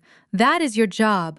Just sign the forms and send them back to the broker." "I cannot," I replied, offering him a helpless, submissive smile. "The underwriters updated their marital risk policies.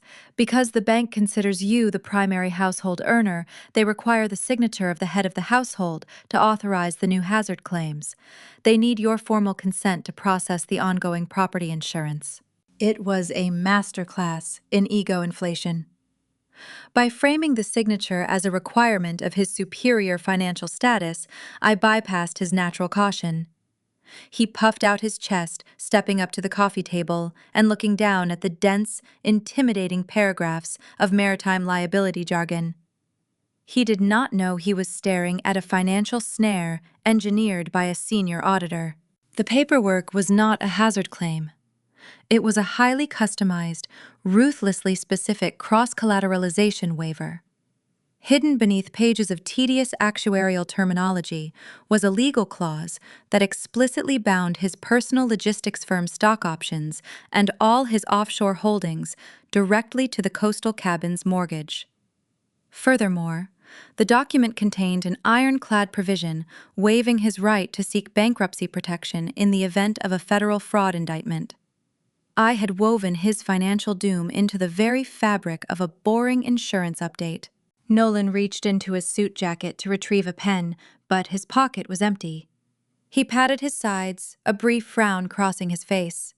I reached into the pocket of my cardigan. My fingers found the smooth, cold metal of the silver Mont Blanc pen. It was the exact same, heavy, engraved pen he had used to sign our joint tax forms, standing in the glass elevator right before the power grid failed, and he abandoned me in the dark. It was a symbol of his executive prestige and his profound betrayal. I pulled it out and offered it to him, the silver gleaming in the lamplight. "Use this one," I said gently. Nolan took the Mont Blanc pen without a second thought. He leaned over the mahogany table, flipping carelessly through the thick packet. He did not read page 4. He did not scan the specific liability clauses buried in Section 7. He simply saw an administrative chore handed to him by a defeated wife. He scrawled his aggressive, sprawling signature on the bottom of 3 separate pages. The dark ink soaked into the heavy paper, legally chaining his entire, fraudulent empire to an unyielding anchor. He capped the silver pen and tossed it onto the table. There, Nolan declared, letting out a satisfied breath. "The cabin is secure. Now I need to get back to the office. Elias and the compliance team are running endless drills regarding the blackout protocols. I have to maintain a visible leadership presence before the gala." He leaned down and kissed my forehead, a hollow gesture, devoid of any genuine affection. He walked out of the living room, retrieved his overcoat from the foyer, and exited the house, feeling like an invincible king who had effortlessly conquered his domain. Judith finished her tea, offering me a tight, approving nod before retreating to the guest suite, entirely content that the aristocratic hierarchy of her family remained undisturbed. I stood alone in the quiet living room. The pathetic weeping facade instantly vanished. My posture straightened and my breathing slowed to a calm, steady rhythm. I picked up the signed documents, tracing my finger over his dark, wet signature. I slid the papers safely back into my leather tote bag. The decoy surrender was a flawless success. Nolan had just handed me the legal authority to seize every hidden asset he possessed. His desperate need for cash was mounting by the hour, and he would soon attempt to leverage the very property he'd just signed away, triggering a trap that would paralyze his entire existence. 2 days before the High Society Winter Gala, the physical storm battering the Maine coastline finally broke, leaving a frigid, silent landscape in its wake. The sky over Portland turned a bruised shade of twilight purple. Inside the sprawling residential estate, a different kind of storm was quietly gathering force. I sat in the dim light of the spare guest bedroom, the heavy oak door locked from the inside. The room was stripped of personal touches, housing only a sturdy mahogany desk and my dual encrypted monitors. The soft hum of the processors provided a steady rhythm, mirroring the calm, methodical beating of my own heart. I rested my hands on my 7-month pregnant belly, feeling my daughter shift and settle. We were merely waiting for the final digital domino to fall. Nolan was growing desperate. Operating a ghost shipping syndicate requires immense continuous cash flow to maintain the illusion of legitimacy. His dummy corporation, registered under Paige Kensington's initials, generated vast sums of illicit revenue, but laundering international funds takes time. The Cayman Island offshore accounts were heavily regulated by international transit protocols. Moving millions across borders without triggering federal alarms requires a slow, staggered extraction process. The stolen capital simply was not liquidating fast enough to cover his pressing obligations. To fund his extravagant executive lifestyle and appease his mother's relentless demands for country club prestige, Nolan had resorted to dangerous secondary financing. He borrowed heavily from a shadow lender, a predatory commercial entity operating in the murky margins of the maritime logistics industry. This particular firm offered rapid cash injections to shipping executives facing sudden shortfalls, but they charged exorbitant interest rates and demanded strict, unyielding repayment schedules. Nolan owed them a staggering $500,000 payment by the end of the week. Defaulting on a shadow loan meant swift, brutal retaliation, threatening to expose his fragile financial facade right before his highly anticipated promotion to managing director. He needed fast, untraceable domestic capital. He firmly believed he had secured the perfect solution when I handed him the coastal cabin insurance paperwork earlier that week. By tricking him into signing the cross-collateralization waiver with his own silver Montblanc pen, I had handed him enough rope to hang his entire career. He assumed the dense actuarial jargon simply granted him executive authority over my inherited Bar Harbor property. He thought he could leverage the rugged piece of Maine real estate to secure a quiet bridge loan, pay off his menacing creditors, and bridge the gap until his offshore funds cleared. His arrogance blinded him to a fundamental truth about the Portland shipping industry. It is a tightly woven, interconnected ecosystem. The specific shadow lender he borrowed from had recently restructured their asset sheets to mitigate localized risks. They quietly offloaded their distressed debt portfolios to a larger, highly insulated corporate underwriting division. That specific underwriting division belonged to the exact maritime insurance auditing firm where I held my senior title. Nolan thought he was dealing with faceless, generic bankers. He had zero idea his delinquent debt portfolio sat neatly indexed on my secure server. I literally managed the ledger holding his illicit obligations. I controlled the very debt he was desperately trying to service. The blue light of the monitors illuminated my face as I watched his digital footprint navigate the banking portal. A notification pinged softly through my headphones. Somewhere down the hall, sequestered in his plush home office, Nolan initiated the online application for the $500,000 bridge loan. I watched the progress bar on my screen track his keystrokes in real time. He uploaded the forged deed to my grandfather's cabin. He attached the freshly signed liability waiver, entirely confident that his fraudulent documentation would easily pass a routine automated inspection. He pressed submit. The data packet entered the secure underwriting portal. My fingers hovered over the keyboard, but I did not need to intervene. The trap was fully automated, engineered with lethal precision. The moment his application hit the central processing server, my digital tripwires engaged. The banking software scanned the uploaded cross-collateralization waiver. The complex legal coding embedded in the document triggered a mandatory deep background check immediately, linking his social security number and corporate tax identification to his external logistics firm. The algorithm functioned exactly as designed. It bypassed the standard localized credit check and initiated a federal compliance review. The system instantly cross-referenced his loan application with the active federal investigation Elias Thorne had quietly launched days earlier. The banking software recognized the severe discrepancy. A shipping executive currently under active federal investigation for international wire fraud and ghost shipping was attempting to leverage an unverified coastal property to secure domestic capital. Financial institutions possess zero tolerance for active federal targets. Risk mitigation protocols override all other commands.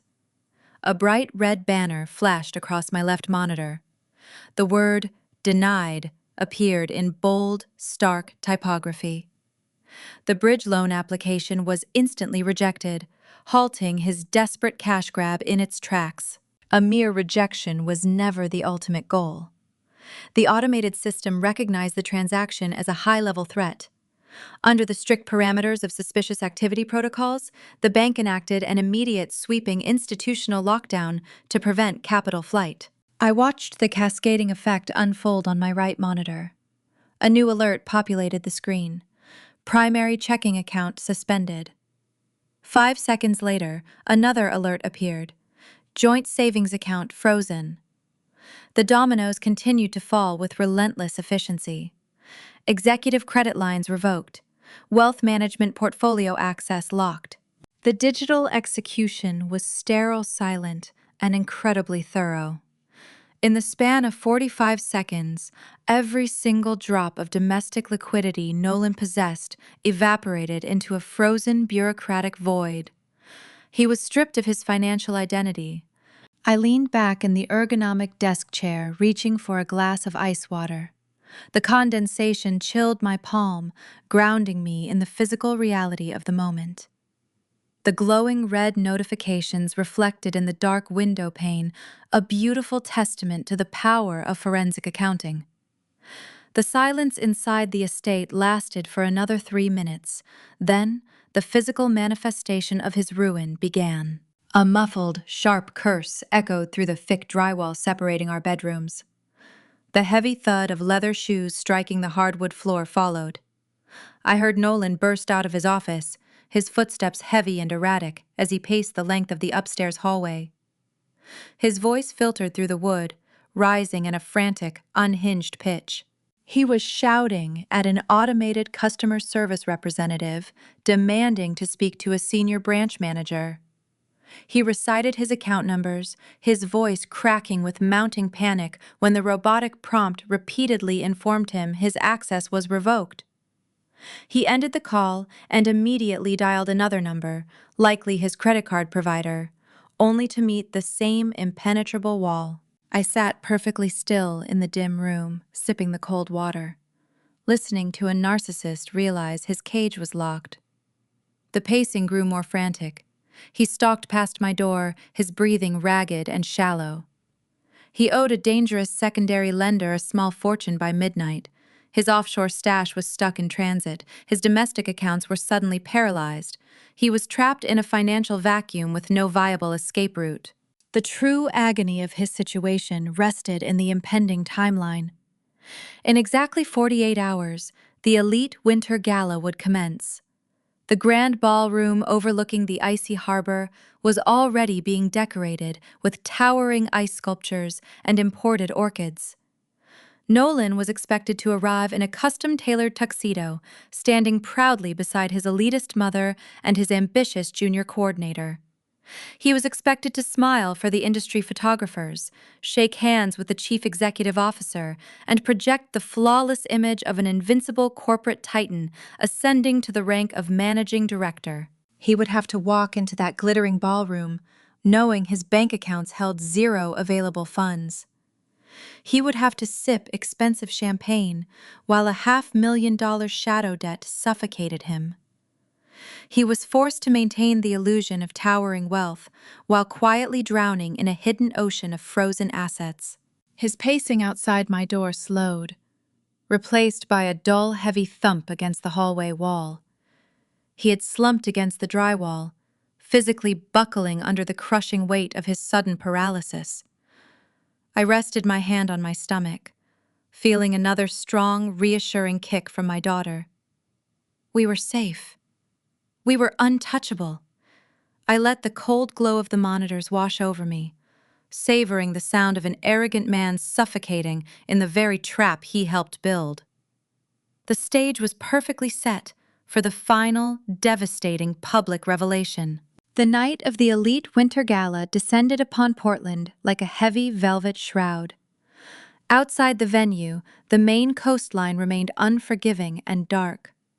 Jagged sheets of ice clung to the harbor docks, and the bitter Atlantic wind howled against the reinforced glass of the grand ballroom. Inside, the atmosphere provided a staggering contrast. Towering ice sculptures carved into the shapes of nautical vessels dominated the center of the room. Warm golden light spilled from cascading crystal chandeliers, catching the rim of expensive champagne flutes and illuminating a sea of tailored tuxedos and designer silk. The city elite had gathered to celebrate the shipping logistics industry, insulated by their wealth from the freezing reality just beyond the window panes. I stepped through the arched mahogany doors, leaving my winter coat with the attendant. I did not wear the subdued, accommodating pastels my husband preferred. I wore a striking, sharp, midnight blue maternity gown. The fabric fell in clean architectural lines over my 7-month pregnant frame, pooling elegantly at my feet. The rich, dark color mirrored the deepest, most treacherous parts of the ocean. I wore no delicate jewelry, opting only for a single pair of sharp silver earrings. I did not attempt to hide my physical state or project an aura of vulnerable motherhood. I carried myself with a lethal, untouchable calm that immediately unnerved anyone who caught my eye. As I moved through the crowded perimeter of the ballroom, guests subtly stepped aside, parting for a woman radiating an unspoken, chilling authority. Across the room, standing beneath the largest chandelier, Nolan worked the crowd. He was a master of the corporate performance. He wore a bespoke black tuxedo that fit flawlessly over his broad shoulders. He held a flute of sparkling wine, throwing his head back and laughing loudly at a joke delivered by a wealthy regional investor. To the untrained eye, he looked like a conquering king preparing for his coronation. But I am a forensic auditor. I do not look at the polished surface. I look for the structural fractures. Beneath the harsh glare of the ballroom lighting, the cracks in his facade were vividly apparent. A fine, persistent sheen of sweat coated his forehead, forcing him to frequently dab his brow with a linen pocket square. His eyes lacked their usual arrogant focus, darting nervously toward the entrance every few minutes. His left hand remained shoved deep into his trouser pocket, constantly gripping his cellular phone. He was functioning on pure, frantic adrenaline and profound denial. His domestic accounts remained entirely suspended. His frantic bridge loan application had been rejected by the underwriting software, freezing his access to immediate domestic capital. The dangerous shadow lender he owed a staggering $500,000 payment was likely threatening his very existence. Yet his narcissism provided a powerful shield against reality. He firmly believed the banking freeze was a temporary bureaucratic hurdle. He convinced himself that the moment the chief executive officer announced his promotion to managing director tonight, the institutional leverage of his new title would magically wipe away his shadow debts. He planned to use the elevated executive access to patch the holes in his ghost shipping syndicate, quietly finalize his divorce, and officially absorb my bloodline assets. He was bluffing his way through an unmitigated disaster. A few yards away from Nolan, Judith held court. She thrived in this opulent environment, treating the corporate event as her own personal aristocratic salon. Judith possessed a fading lineage built on shuttered New England textile mills, surviving primarily on extended credit lines and sheer social intimidation. Tonight represented her ultimate vindication. She glided through the throng of elite investors, deliberately guiding Paige by the elbow. Judith did not introduce Paige as a junior coordinator or a subordinate employee. She proudly presented the 26-year-old woman to high-ranking Port Authority officials as Nolan's indispensable executive partner. It was a calculated, breathtaking display of disrespect. Judith knew I was attending the gala. She knew I was standing in the very same room, carrying her unborn granddaughter. Yet she actively paraded her son's mistress through the elite circles, eagerly establishing the new social hierarchy she desired. Paige reveled in the illicit attention. She wore a fitted, emerald dress that boldly defied the traditional conservative attire of the shipping industry. She laughed brightly, sipping champagne and soaking in the validation of the wealthy attendees. The centerpiece of her ensemble rested securely on her left wrist. The heavy diamond tennis bracelet caught the chandelier light, sending tiny, sharp prisms across the room. She wore the stolen regional insurance payouts like a badge of honor, entirely oblivious to the fact that those diamonds represented a signed confession to international money laundering. Paige turned her head, her dark eyes scanning the perimeter until she spotted me, standing near the heavy exit doors. A slow, distinct sneer spread across her face. She lifted her wrist, intentionally adjusting the diamond bracelet in my direction. It was a silent, venomous taunt. She believed I was the defeated, obedient wife attending the gala out of sheer pathetic duty. She thought her youth, her stolen jewelry, and her alliance with my mother-in-law had secured her an unassailable victory. I met her gaze without blinking. I did not frown. I did not look away in shame. I simply raised my glass of sparkling water and offered her a serene, calculating nod. The profound lack of an emotional reaction unsettled her. Paige lowered her wrist, her smug smile faltering for a fraction of a second. She could not comprehend why a discarded wife would radiate such chilling peace. She turned back to Judith, her posture suddenly rigid, seeking reassurance in the older woman's shadow. The heavy mahogany exit doors beside me opened slightly, letting in a brief draft of cold hallway air. Elias Thorne stepped into the ballroom, taking his place at my side. He wore a plain dark suit, his compliance officer rigidity firmly intact. He held a glass of sparkling water, seamlessly mirroring my posture. We stood shoulder to shoulder, observing the glittering room like two scientists watching mice navigate a rigged maze. Elias leaned in, keeping his voice a low, steady rumble beneath the soaring notes of the live string quartet. "The perimeter is secure," Elias reported, his eyes tracking Nolan across the room. "The federal agents are staging in the service corridors and the lower lobby. The compliance audit has been formally logged with the federal banking authorities. The financial warrants are executed." I took a slow sip of my water. The carbonation burned pleasantly against my throat, and the executive contract I asked, keeping my gaze fixed on my husband. Nolan signed the final human resources documents in the private boardroom 20 minutes ago. Elias confirmed, a rare edge of satisfaction coloring his tone. He legally bound himself to the new position. He assumed total fiduciary responsibility for the division. The liability transfer is complete. They are merely waiting for the public announcement to make the transition official. The theater of dramatic irony playing out in front of me was intoxicating.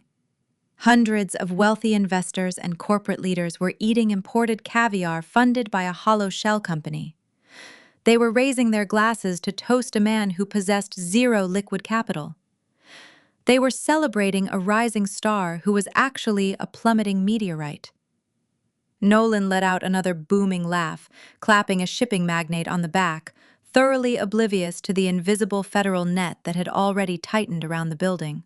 The string quartet brought their performance to a graceful, lingering halt. A low electronic chime echoed through the high-fidelity audio system, signaling the guests to direct their attention toward the main stage. The ambient chatter of the elite crowd hushed into an expectant silence. The current chief executive officer, a silver-haired industry veteran, known for his booming voice and commanding presence, stepped up to the crystal podium. He adjusted the microphone, looking out over the sea of expectant faces. Nolan straightened his silk bow tie. He handed his empty champagne flute to a passing waiter. He puffed out his chest, stepping purposefully toward the center aisle. He smoothed the lapels of his custom tuxedo, his eyes fixed greedily on the stage. He was preparing to ascend the stairs. He was preparing to claim the crown he thought would save his fractured empire. I set my water glass down on a passing silver tray. The moment of culmination had arrived. I had given them all the rope they requested. I allowed them to weave their own deceit, build their own fragile pedestals, and climb to the highest rung of the social ladder. They were currently basking in the brilliant, blinding glow of stolen prestige, hovering precariously in thin air. Elias turned his head, offering me a single definitive nod. The silent signal was acknowledged. I smoothed the dark silk of my midnight blue gown and stepped away from the heavy exit doors. I moved deliberately toward the front of the room, my heels clicking a steady, unyielding rhythm against the polished marble floor. It was time to pull the lever.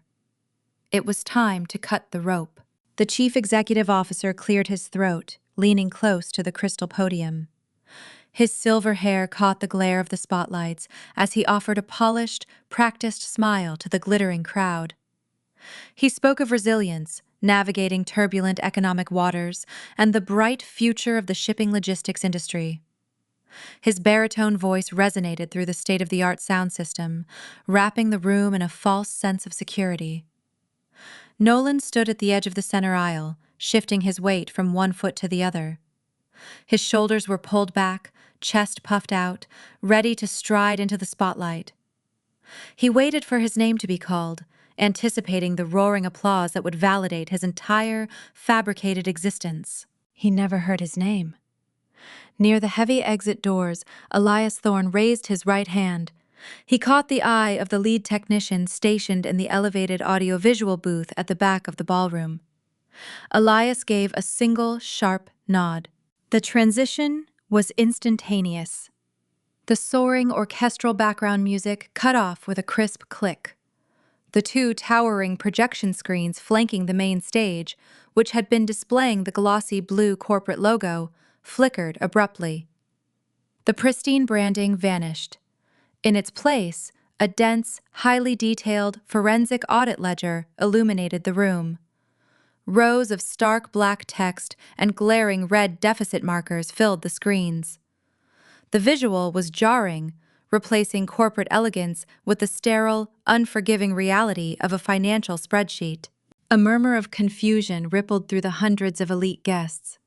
Men in tuxedos squinted at the numbers. Women in evening gowns exchanged bewildered glances. The chief executive officer frowned, tapping the microphone, assuming a technical malfunction had derailed his keynote address. He turned around to signal the booth, but his path was blocked. I walked up the carpeted stairs to the stage. My midnight blue maternity gown glided over the steps, the heavy silk absorbing the harsh stage lights. I did not rush. My pace was deliberate, measured, and unyielding. I reached the crystal podium and extended my hand.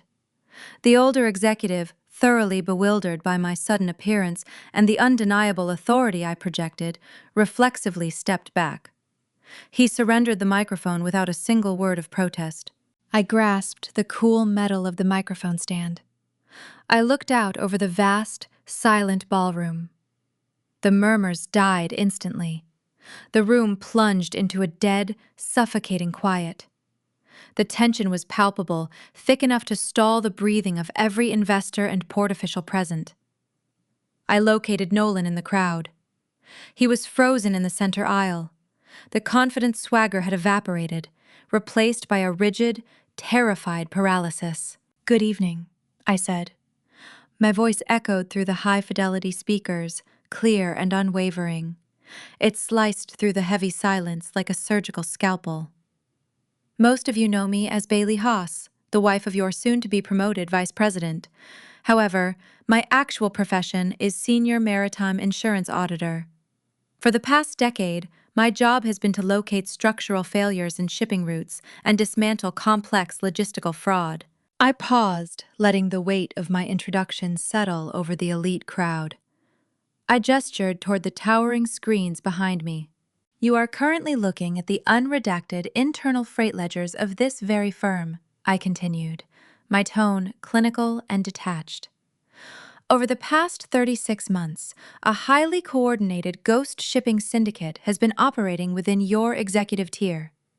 According to these records, dozens of cargo vessels departed Portland Harbor during severe winter squalls, carrying premium timber and high-yield seafood.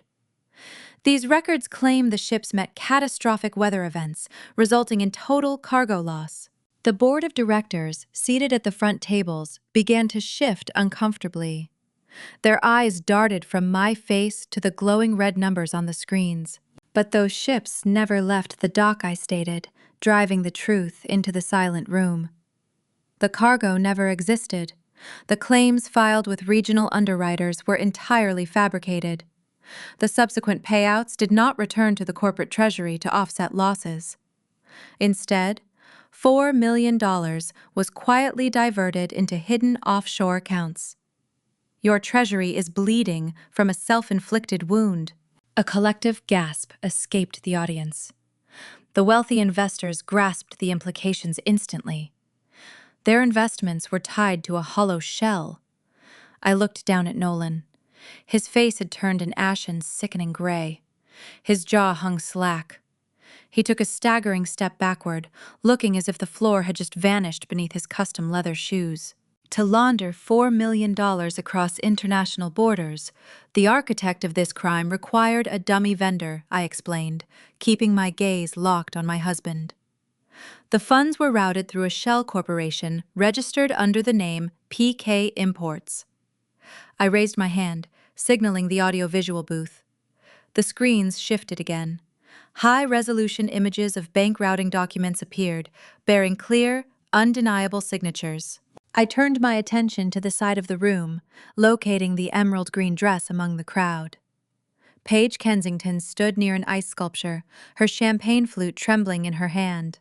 PK Imports stands for Paige Kensington, I announced, ensuring every syllable rang with crystal clarity. The junior coordinator standing by the ice sculpture is the registered agent for an international money laundering operation. The diamond tennis bracelet currently resting on her left wrist was purchased 3 days ago using funds diverted from the Cayman Island Offshore Trust holding your stolen corporate capital. Hundreds of heads snapped toward Paige. The wealthy socialite standing near her instantly recoiled, treating her like a walking contagion. Paige tried to physically shrink into the crowd, her skin turning pale with unadulterated terror. She raised her right hand to cover the diamonds on her wrist, a pathetic, futile gesture. She realized she was not ascending to high society. She was being publicly branded as a money mule, destined for a federal penitentiary.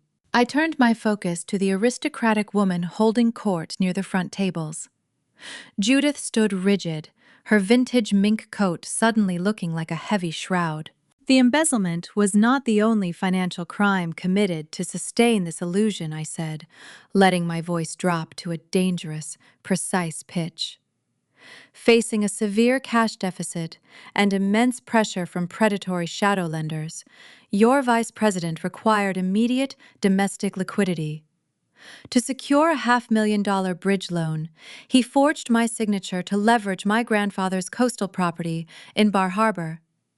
It was a desperate attempt to patch a sinking ship using stolen bloodline assets. Judith lost her grip on her crystal flute. The glass slipped through her fingers and plummeted to the polished marble floor. The shattering crash echoed like a gunshot through the breathless ballroom. The shards scattered across the pristine stone, destroying her manufactured aristocratic grace. Her peers stared at her with unfiltered disgust, recognizing that her family legacy was nothing but a hollow criminal facade. I looked directly at Nolan. He was trapped in the center aisle, surrounded by the judging glares of the people he had spent years trying to impress. He was suffocating under the crushing weight of his own exposure. His tailored tuxedo could not hide the pathetic, broken fraud trembling inside it. "You used a catastrophic storm to hide your cowardice," I said, addressing him directly through the microphone. My words were a final lethal strike, delivered without a single drop of mercy. "You left me to freeze in the dark so you could protect a thief and secure your stolen fortune. You thought you could walk away and leave me in the cold, Nolan?" I lowered the microphone, offering him a serene, untouchable smile. "Now you are frozen out entirely." The silence that followed was heavy and profound. The corporate titan was dead, executed in front of the entire city. But the justice I engineered was not merely social. As Nolan stood paralyzed by his public ruin, the heavy brass exit doors at the back of the ballroom clicked open, signaling the arrival of a force far more unforgiving than a humiliated crowd. The legal consequences of his ghost-shipping empire had finally reached the venue, bringing the cold reality of federal law directly onto the dance floor. The theater of his destruction was transitioning into its final, inescapable act. The echo of my final sentence still hung in the chilling air of the ballroom when the heavy brass handles of the main exit doors turned simultaneously. The towering oak portals swung inward, slicing through the manufactured elegance of the winter gala. A unified formation of men and women, wearing dark windbreakers with stark yellow lettering, stepped over the threshold. Federal agents. Elias Thorne stood near the perimeter, offering a subtle, decisive nod to the lead investigator. Elias had delivered the compliance audit directly to the regional authorities, providing a flawless roadmap to the ghost shipping syndicate. The agents moved with synchronized, clinical precision, their radios buzzing with low, static commands that cut through the silence of the stunned crowd. The elite attendees of the shipping industry immediately fell back. Wealthy investors and port officials pressed themselves against the silk-draped walls and the towering ice sculptures to clear a wide path. Nobody wanted to stand in the crossfire of a federal raid. Nolan stood frozen in the center aisle, staring at the approaching strike force. The charismatic vice president, who had spent the evening shaking hands and anticipating a coronation, vanished into thin air. A raw, pathetic survival instinct hijacked his nervous system. His breathing turned jagged. He looked left, then right, his eyes darting frantically for an escape route. The reality of a federal indictment crashed over his towering ego, shattering his composed facade into 1,000 jagged pieces. He abandoned his mother. He abandoned his mistress. He spun on his heel and sprinted toward the catering alcove, hidden behind a velvet partition. I watched from the stage, holding the crystal podium, observing his cowardice unfold in real time. Nolan crashed through the swinging doors of the service kitchen, colliding with a stunned catering manager carrying a tray of champagne flutes. The glassware shattered on the tile, sending a spray of sparkling wine across the stainless steel prep tables. Nolan ignored the mess, grabbing the manager by the lapels of his uniform. His voice, usually so measured and commanding, cracked into a high-pitched, desperate plea. He demanded the access code for the freight elevator leading to the underground loading dock. The manager stood paralyzed, refusing to comply with the frantic executive. Nolan reached into his tailored tuxedo pocket and retrieved his platinum credit card. He shoved the plastic into the manager's chest, promising thousands of dollars for a clear exit. He offered to buy his freedom, entirely unaware that the very card he wielded was a useless piece of plastic. I had frozen his domestic accounts 3 days ago. The banking algorithms had already rejected his shadow loan application, locking his entire portfolio under suspicious activity protocols. He was trying to bribe his way out of a federal arrest using monopoly money. The lead federal agent pushed through the velvet partition, followed by 2 armed deputies. They did not shout or draw their weapons. They simply grabbed Nolan by the shoulders, spinning him around with unyielding force. The platinum card slipped from his trembling fingers, clattering against the kitchen tile to join the broken crystal. The agents forced his hands behind his back. The sharp, metallic click of heavy steel handcuffs ratcheting shut echoed into the main ballroom, an unmistakable sound signaling the definitive end of his logistics career. They marched him back out into the glittering reception area, parading the disgraced executive past the very investors he had intended to impress. Seeing Nolan secured in steel, the terrifying reality of the Cayman Island offshore accounts crashed over Paige Kensington. The 26-year-old junior coordinator, who had strutted through the gala wearing stolen diamonds, suddenly comprehended the immense gravity of her situation. The opulent green silk dress she wore offered no protection against decades in a penitentiary. The smug, entitled mistress evaporated, leaving a terrified, cornered participant facing the full weight of the justice system. The dummy vendor carried her initials. The international money laundering paper trail ended at her designated proxy signature. Paige did not stoically accept her fate. She turned on the man who had promised her high society. She lunged forward, her manicured nails hooking into the fabric of Nolan's custom tuxedo lapels. Her voice tore through the hushed ballroom, a shrill, hysterical shriek. She hurled vicious obscenities, tearing at his chest while the deputies struggled to pull her back. The heavy diamond tennis bracelet on her wrist caught the light of the chandeliers, a flashing beacon of their shared guilt. She screamed that Nolan had orchestrated the entire syndicate. She confessed to the crowd that he forced her to sign the incorporation documents for the dummy vendor, insisting she knew nothing about the illicit origins of the funds. The illicit partnership dissolved in a spectacular display of venomous mutual betrayal. There was no tragic romance, no enduring loyalty. They were just two thieves turning on each other the second the spotlight shifted to a harsh interrogation lamp. Paige wept openly as a female agent stepped forward to secure her wrists, her tears ruining her carefully applied makeup. A few yards away, the aristocratic facade of Judith Hayes crumbled into dust. The matriarch of the family, who had spent the evening proudly presenting Paige to shipping magnates, fell to her knees.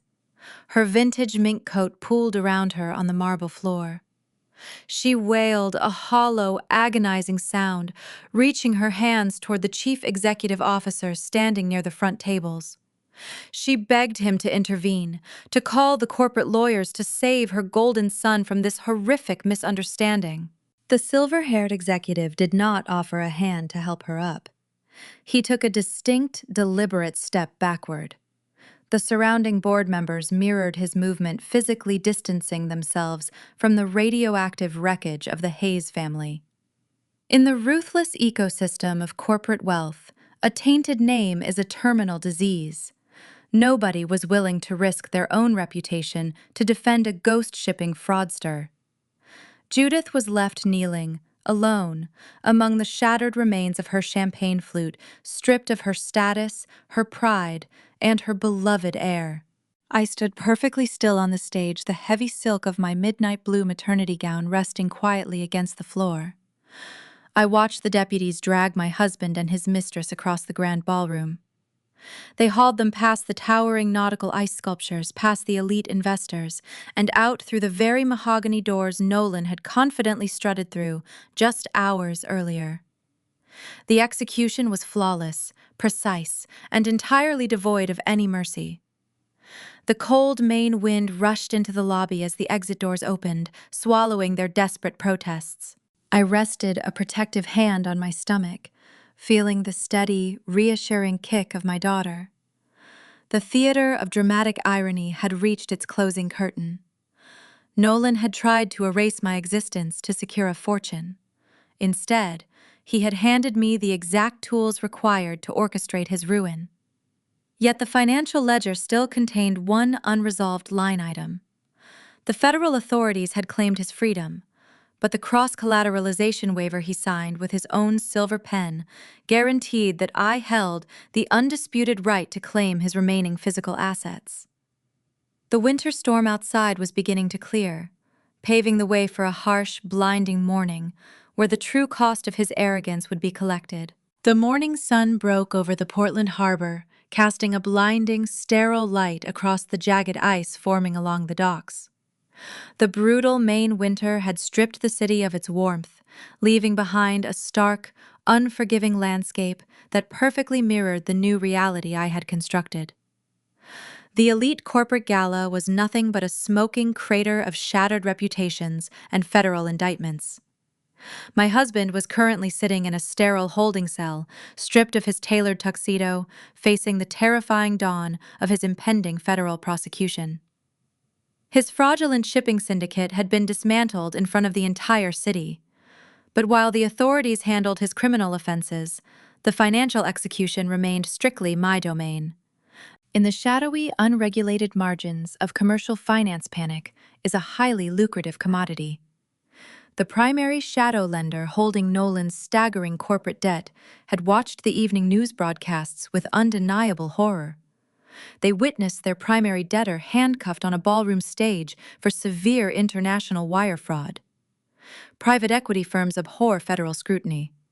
They knew that attempting to collect on a toxic loan tied to a high-profile federal crime scene would entangle them in years of unprofitable, grueling litigation. They wanted an immediate exit. They needed to offload the contaminated paper before the morning trading bells rang. Operating through the impenetrable shield of my newly formed blind trust, my legal representatives reached out to the panicked underwriters just hours after the arrest. We offered them a fraction of the principal balance in exchange for a swift, untraceable cash transfer. The desperate lenders accepted the profound loss without a single counteroffer. They transferred the exclusive assigned rights to Nolan's entire distressed portfolio directly to my corporate entity. I now held the masternote. Because Nolan had so eagerly signed the cross-collateralization waiver with his silver pen explicitly binding his personal assets to the corporate debt, the bank required an immediate liquidation of his primary holdings to satisfy the sudden default. I sat in the back of a black sport utility vehicle, watching the familiar tree-lined streets of the upscale suburban neighborhood glide past my tinted window. 4 private security contractors rode with me, their expressions unreadable and their postures rigid with professional discipline. They were not police officers. They were corporate asset retrieval specialists hired to execute the swift, uncompromising physical seizure of a defaulted property. The vehicle turned onto the long, sweeping driveway of the Portland estate.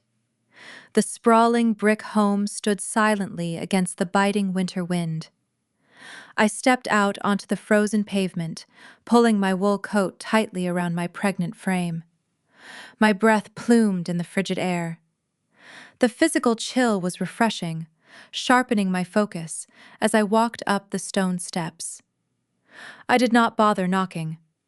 I used the brass key I had carried for years, unlocking the heavy oak door and stepping into the expansive foyer. The interior of the home felt frantic and chaotic. The sharp, metallic clatter of dropping silverware echoed from the formal dining room. I motioned for the security team to wait near the entrance, while I walked slowly across the polished hardwood floor. Judith stood at the far end of the long mahogany dining table. The matriarch of the family looked nothing like the aristocratic woman who had paraded through the gala just 12 hours prior. Her posture was hunched. The pristine silk blouse she wore was wrinkled, and her meticulously styled hair hung in loose, unkempt strands around her face. She was surrounded by open velvet-lined cases, frantically shoving heirloom sterling silver forks and antique serving platters into cardboard boxes. She was attempting a desperate, pathetic salvage operation, trying to hoard the last remaining scraps of her fading generational wealth before the inevitable collapse reached her doorstep. Judith paused her frantic packing, her head snapping up as the sound of my footsteps reached her ears. Her eyes, usually so sharp and condescending, were wide, with a frantic, cornered panic. She dropped a silver candlestick onto the table. "You have no right to be here," Judith ordered, her voice shaking with an unearned, lingering entitlement. "The authorities took my son over a ridiculous misunderstanding. His lawyers are fixing it right now. This is still his house, and I demand that you leave before I call the local precinct to report a trespasser." I stopped a few feet away from the table, my hands resting calmly in my coat pockets. I observed her desperate grasping, feeling a profound sense of closure. She relied on the illusion of aristocratic superiority, treating everyone around her as disposable peasants while surviving on a foundation built of stolen timber and phantom lobster freight. "The authorities are not fixing anything, Judith I," stated my voice, echoing with a low, unyielding resonance. "Your son committed international money laundering and wire fraud. He is facing a decade in a federal penitentiary. But his criminal record is not the reason I am standing in this dining room." I reached into my pocket and retrieved a crisp, heavily stapled legal folder. I dropped the formal eviction notice directly onto the mahogany table, right next to her velvet silver cases. The heavy paper landed with a definitive, hollow thud. When Nolan blindly signed the insurance updates I provided a few days ago, he executed a highly specialized cross-collateralization waiver, I explained, tracing a finger over the top of the folder. He legally bound this very estate to his toxic corporate debt. The moment the federal handcuffs locked around his wrists, the primary lender triggered the acceleration clause. The loan defaulted instantly. Judith stared at the legal documents, her hands trembling as she grasped the edge of the dining table for support. "That debt belongs to his company," she stammered, a high-pitched note of terror creeping into her throat. "You cannot seize a private family residence for a business loan. We have legal protections." "You waived those protections," I countered smoothly. He explicitly waived his right to bankruptcy shielding when he signed the waiver. Furthermore, the private equity firm sold the distressed debt portfolio overnight. My blind trust purchased the paper for pennies on the dollar. I own the masternote. The estate has been formally seized to satisfy the undischargeable federal penalties. You are bankrupt, Judith." The color drained from her face, leaving her skin an unhealthy, translucent gray. The aristocratic facade finally cracked, exposing the terrified, destitute reality beneath. She looked around the opulent dining room, gazing at the crystal chandelier, the custom drapery, and the expensive art lining the walls. She realized none of it belonged to her anymore. The legacy she worshipped had evaporated into thin air. "This is my family home!" she shrieked, her voice tearing through the quiet house. "You are a vindictive, ruthless woman. You planned this entire trap. I will not let you throw me out into the street. I will hire my own attorneys." I raised a single hand, signaling the personnel waiting in the foyer. The 4 private security contractors stepped into the dining room, their heavy boots thudding in unison against the hardwood floor. They moved with strict, uncompromising efficiency, surrounding the dining table and cutting off her path to the velvet boxes. "You do not have the liquid capital to hire an attorney," I reminded her softly. "You do not even own the silver you are trying to steal. Escort her off the premises." The guard stepped forward. Judith recoiled, screaming profound obscenities and grasping wildly at the mahogany table. 2 guards firmly grasped her arms, prying her fingers away from the expensive wood. They did not indulge her hysterics. They marched her forcefully down the main hallway, ignoring her frantic kicks and furious sobbing. They guided her through the grand foyer and pushed her out the front door, forcing her down the concrete steps. I followed them at a measured pace, stepping out onto the covered stone porch. The biting winter wind howled across the sprawling front lawn, sending a flurry of loose snow swirling through the air. Judith stood on the icy asphalt of the driveway, shivering violently in her thin silk blouse. She had not been given the opportunity to grab a winter coat. She wrapped her arms around her chest, her teeth chattering as the freezing Maine morning sank into her bones. She looked up at me from the pavement, stripped of her son, her towering status, and her stolen wealth. I looked down at the shivering woman. A vivid, crystalline memory surfaced in my mind. Years ago, during our very first strained holiday dinner, Judith had looked at my simple clothing and my quiet demeanor with unfiltered disgust. She had handed me a piece of paper currency, haughtily suggesting I take a cab back to my rustic little life in Bar Harbor, informing me I would never truly belong in her elite world. I reached into the pocket of my wool coat and withdrew a crisp, newly minted $20 bill. I walked slowly down the concrete steps, the icy wind whipping my hair across my face. I stopped directly in front of her. She stared at the currency, her eyes wide with a mixture of desperate need and profound, crushing humiliation. I reached out and pressed the bill firmly into her trembling, ungloved hand. "Take a cab, Judith," I whispered, ensuring my tone carried the exact, condescending cadence she had used on me all those years ago. She stood paralyzed, her frozen fingers clutching the small piece of paper, staring at the ruins of her aristocratic life. I turned my back on her shivering form, I walked up the stone steps, crossed the threshold of the grand foyer, and grabbed the heavy brass handles. I pulled the solid oak doors inward, letting them slam shut with a resounding, thunderous finality. The locking mechanism engaged with a sharp click, sealing out the bitter cold and severing my ties to the toxic lineage forever. The silence that settled over the empty estate was not lonely. It was the sound of a pristine, untouchable horizon waiting to be claimed. 3 months later, the punishing coastal storms surrendered to the quiet, revitalizing thaw of a Maine spring. I sat on the wraparound cedar porch of my grandfather's Bar Harbor cabin, a thick woven wool blanket draped securely across my shoulders. The biting winter winds had retreated, leaving behind the crisp, purifying scent of salt spray and ancient pine forests. Below the jagged granite cliffs, the Atlantic Ocean churned with a steady, rhythmic power crashing against the rocks and pulling back into the deep. It was a rugged, unforgiving landscape, yet it offered a profound sense of peace.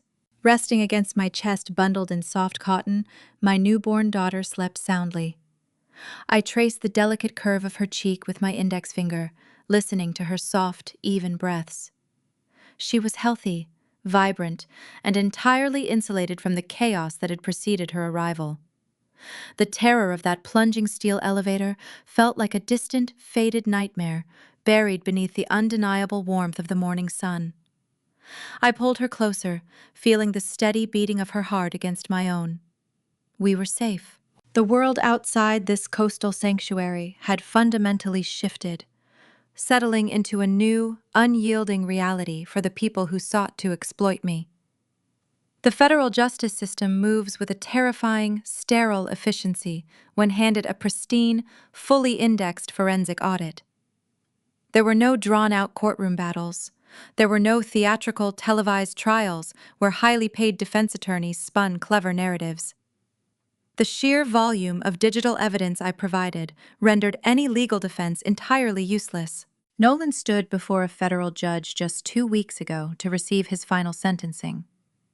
He did not wear a bespoke tuxedo or project the aura of an invincible logistics executive.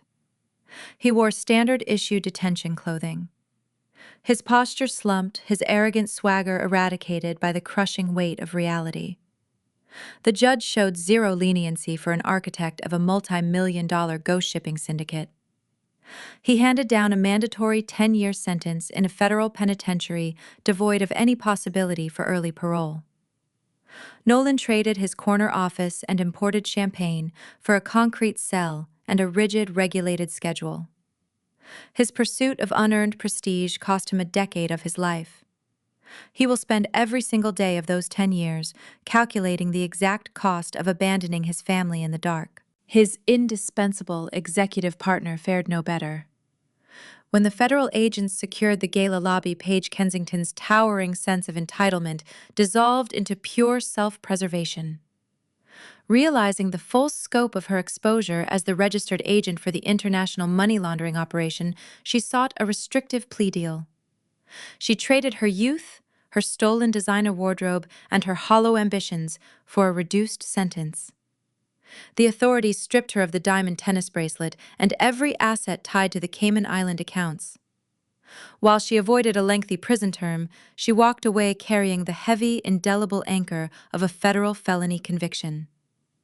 Her background checks will forever flag her as a financial criminal, ensuring her dreams of infiltrating high society are permanently dead. She sought a shortcut to wealth and ended up bankrupting her own future. Then there was Judith. The morning I handed her the eviction notice on the icy Portland driveway marked the end of her aristocratic illusion. Deprived of the sprawling estate, the stolen bridge loans, and the superficial status she worshipped, Judith was forced to navigate the harsh realities of the working class. The elite country club she once dominated quietly revoked her membership, citing unpaid dues and the toxic scandal surrounding her son. Her wealthy peers, desperate to protect their own reputations, severed all contact. She currently resides in a cramped, subsidized apartment complex on the outskirts of the city, surrounded by the very pedestrian life she spent decades mocking. The fading generational wealth evaporated into thin air. She holds nothing but the bitter, echoing memories of her own hubris, a ghost haunting a life she can no longer afford. A soft vibration against the wooden armrest of my cedar chair pulled me from my reflections. I reached for my encrypted phone, the screen illuminating the shaded porch. It was a secure notification from Elias Thorne, acting as the liaison for my legal team. The final stage of the corporate liquidation had officially cleared. When Nolan signed the cross-collateralization waiver using his silver Mont Blanc pen, he authorized the seizure of his logistics firm's stock options and remaining liquid capital. My attorneys systematically dismantled his seized portfolio, recovering the hidden assets and converting them into clean, unassailable funds. The notification confirmed the successful transfer of several $1 million. The money bypassed my personal accounts entirely. It flowed directly into an irrevocable, heavily shielded trust fund established exclusively in my daughter's name. I locked the phone screen and set the device face down on the wooden table. The financial sovereignty of my bloodline was permanently secured. The inheritance my grandfather built, represented by the sturdy timber of this very cabin, remained untouched and unblemished. I had protected our sanctuary from a man who viewed it merely as disposable collateral. I looked out over the vast, churning expanse of Casco Bay. The water stretched toward the horizon, deep and impenetrable. For years I had molded myself into a quiet, accommodating partner, shrinking my own brilliance to nurture the fragile ego of a deceitful man. I allowed him to take up all the oxygen in the room, believing my steady presence would somehow earn his devotion. The freezing, lightless elevator shaft stripped away that naive illusion. The profound chill of betrayal burned away the compliant wife, forging an apex predator in her place. I did not just survive the plunging steel trap. I weaponized the darkness. I utilized the precise, calculating nature of my profession to orchestrate a flawless execution, dismantling a corrupt empire piece by piece, without ever raising my voice. I allowed my enemies to construct their own guillotines, patiently waiting for the precise moment to drop the blade. My daughter stirred in my arms, opening her eyes to peer up at the wooden rafters of the porch ceiling. Her gaze was bright and unclouded. I gently smoothed a wisp of dark hair from her forehead. She will grow up in a world free of toxic dependencies. She will never have to shrink her intellect or hide her capabilities to make someone else feel powerful. I will teach her to read the hidden ledgers of the world, to spot the fractures in the people who claim to love her, and to strike with cold precision when her boundaries are tested. The wind picked up, rustling the dense pine needles surrounding the property. It carried the enduring strength of the rugged Maine coastline, a silent testament to the resilience required to thrive in a harsh environment. We possessed that resilience in our very bones. We were anchored to the bedrock of truth, no longer swaying with the turbulent, deceptive currents of an arrogant man's ego. Nolan believed the absence of light would force my submission. He thought the freezing temperatures and the terrifying plunge would paralyze my mind, rendering me a helpless casualty of his ambition. He severely misjudged the core architecture of the woman he married. He failed to comprehend that some people do not freeze in the cold. They crystallize. I pulled the wool blanket tighter around my daughter, securing her warmth against the brisk coastal breeze. A quiet, lasting peace settled deep within my chest. The storm had broken, the debts were collected, and the horizon ahead belonged entirely to us. The most dangerous thing an arrogant man can do is leave a smart woman in the dark. The freezing steel box of that elevator was not a tomb. It was a crucible. It burned away the naive, accommodating woman who believed that love required silent submission, and from the ashes it forged a mother. When I sit on the wraparound cedar porch of my Bar Harbor cabin today, holding my infant daughter against my chest, I am no longer looking at the chaotic wreckage of a corporate scandal. I am looking at the profound, uncharted future of our lives. The dust has settled. The federal indictments are filed, and the stolen millions have been returned to their rightful legal structures. But the true labor, the most critical and daunting responsibility I will ever undertake, is just beginning. In American culture, we are often conditioned to revere the aesthetic of the traditional family structure. We are sold a pristine, highly curated image, a successful, providing husband, a supportive, graceful wife, and a sprawling estate surrounded by perfectly manicured lawns. Society praises the outward markers of stability and wealth, rarely pausing to inspect the foundation holding the entire enterprise together. My former mother-in-law, Judith, was a disciple of this dangerous illusion. She raised her son Nolan to believe that status was the ultimate currency, and that accountability was a trivial inconvenience reserved for the lower classes. She taught him that a man's worth was measured by his titles and his tailored suits, and that a woman's primary function was to serve as a quiet, compliant accessory to his towering ambition. Looking back at the catastrophic implosion of the Hayes family, the most glaring failure was not the ghost shipping syndicate or the offshore bank accounts. The ultimate failure was a generational deficit in parenting. Judith raised a hollow, fragile narcissist. She shielded him from the consequences of his actions, instilling in him a sense of entitlement so profound that he felt justified in abandoning his pregnant wife in a lightless shaft just to save his own reputation. He lacked the fundamental emotional awareness required to be a genuine partner, let alone a father. He was a product of a family dynamic that prioritized the preservation of a wealthy facade over the cultivation of a moral compass. As I feel the steady, reassuring rhythm of my daughter's breathing against my collarbone, I realize the immense weight of the familial responsibility I now carry.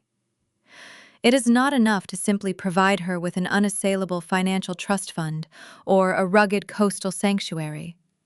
Wealth is merely a tool. It is not a substitute for character. My genuine duty is to raise her with the unyielding values of honesty, fairness, and deep emotional intelligence. I must teach her that true power does not come from stepping on others to climb a corporate ladder, but from possessing the quiet, unshakable certainty of your own worth. Parenting within a healthy, traditional framework means fostering an environment where honesty is not just encouraged but required. I will teach my daughter to read the hidden ledgers of human behavior. I want her to possess the emotional awareness to recognize when a smile is genuine and when it is masking deceit. We often teach young girls to be polite, to smooth over awkward moments, and to shrink their own intellect to avoid intimidating the people around them. I refuse to pass down that suffocating legacy. I will teach her to stand firmly in her own brilliance. She will learn that she never has to diminish her light to keep an insecure man comfortable in the dark. The rugged Maine coastline stretching out before us serves as the perfect blueprint for her long-term guidance. The ocean is beautiful, but it demands respect. It does not tolerate foolishness or unpreparedness. I want her to navigate the world with the same fierce, independent spirit as my grandfather, the lobsterman, who hauled traps through freezing gales. I want her to understand that a true partnership, a real traditional family, is built on mutual respect and shared burdens, not on secrets, mistresses, and hidden offshore accounts. She will know that if she ever finds herself in a room with people who view her as disposable collateral, she has the undeniable right to stand up, walk out, and lock the door behind her. We are all writing the narratives of our own lives, deciding which characters we allow to remain in our chapters and which ones we must definitively cut out. If you have ever found yourself staring at the fractured pieces of an illusion, wondering how to rebuild your reality from the ground up, you are not alone. There is immense untapped power in walking away from a lie. If this journey of reclaiming autonomy and uncovering the truth resonated with your own experiences, please share your thoughts with us. Subscribe to Samantha Told Stories and join a community that understands the profound strength required to rewrite your own ending.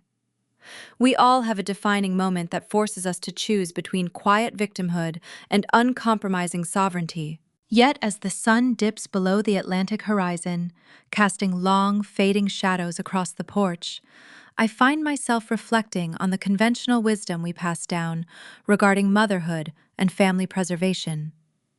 Society endlessly preaches the gospel of forgiveness. We are told that, to maintain a family structure, we must endlessly compromise, turning the other cheek for the sake of the children. We are instructed that a mother's love is synonymous with infinite soft endurance, and that the ultimate virtue is keeping the household together, no matter how toxic the environment has become. I fundamentally disagree. The most profound act of maternal love is not found in boundless passive endurance. It is not found in smiling through the pain to maintain a picturesque holiday card. Sometimes the greatest, most fiercely protective thing a mother can do is to become the architect of a spectacular ruin. We are taught to build shields around our children, but we are rarely taught how to forge the sword. True family responsibility occasionally requires you to be entirely unforgiving. It requires you to look at the rotten, deceitful structure surrounding you and realize that the only way to save your child is to burn the entire house down to its foundation. You do not protect a child by teaching them to survive the cold. You protect them by showing them exactly how to strike the match. And as I hold my sleeping daughter in the quiet safety of our reclaimed sanctuary, I know that if the dark ever tries to claim her, she will already know exactly how to wield the fire.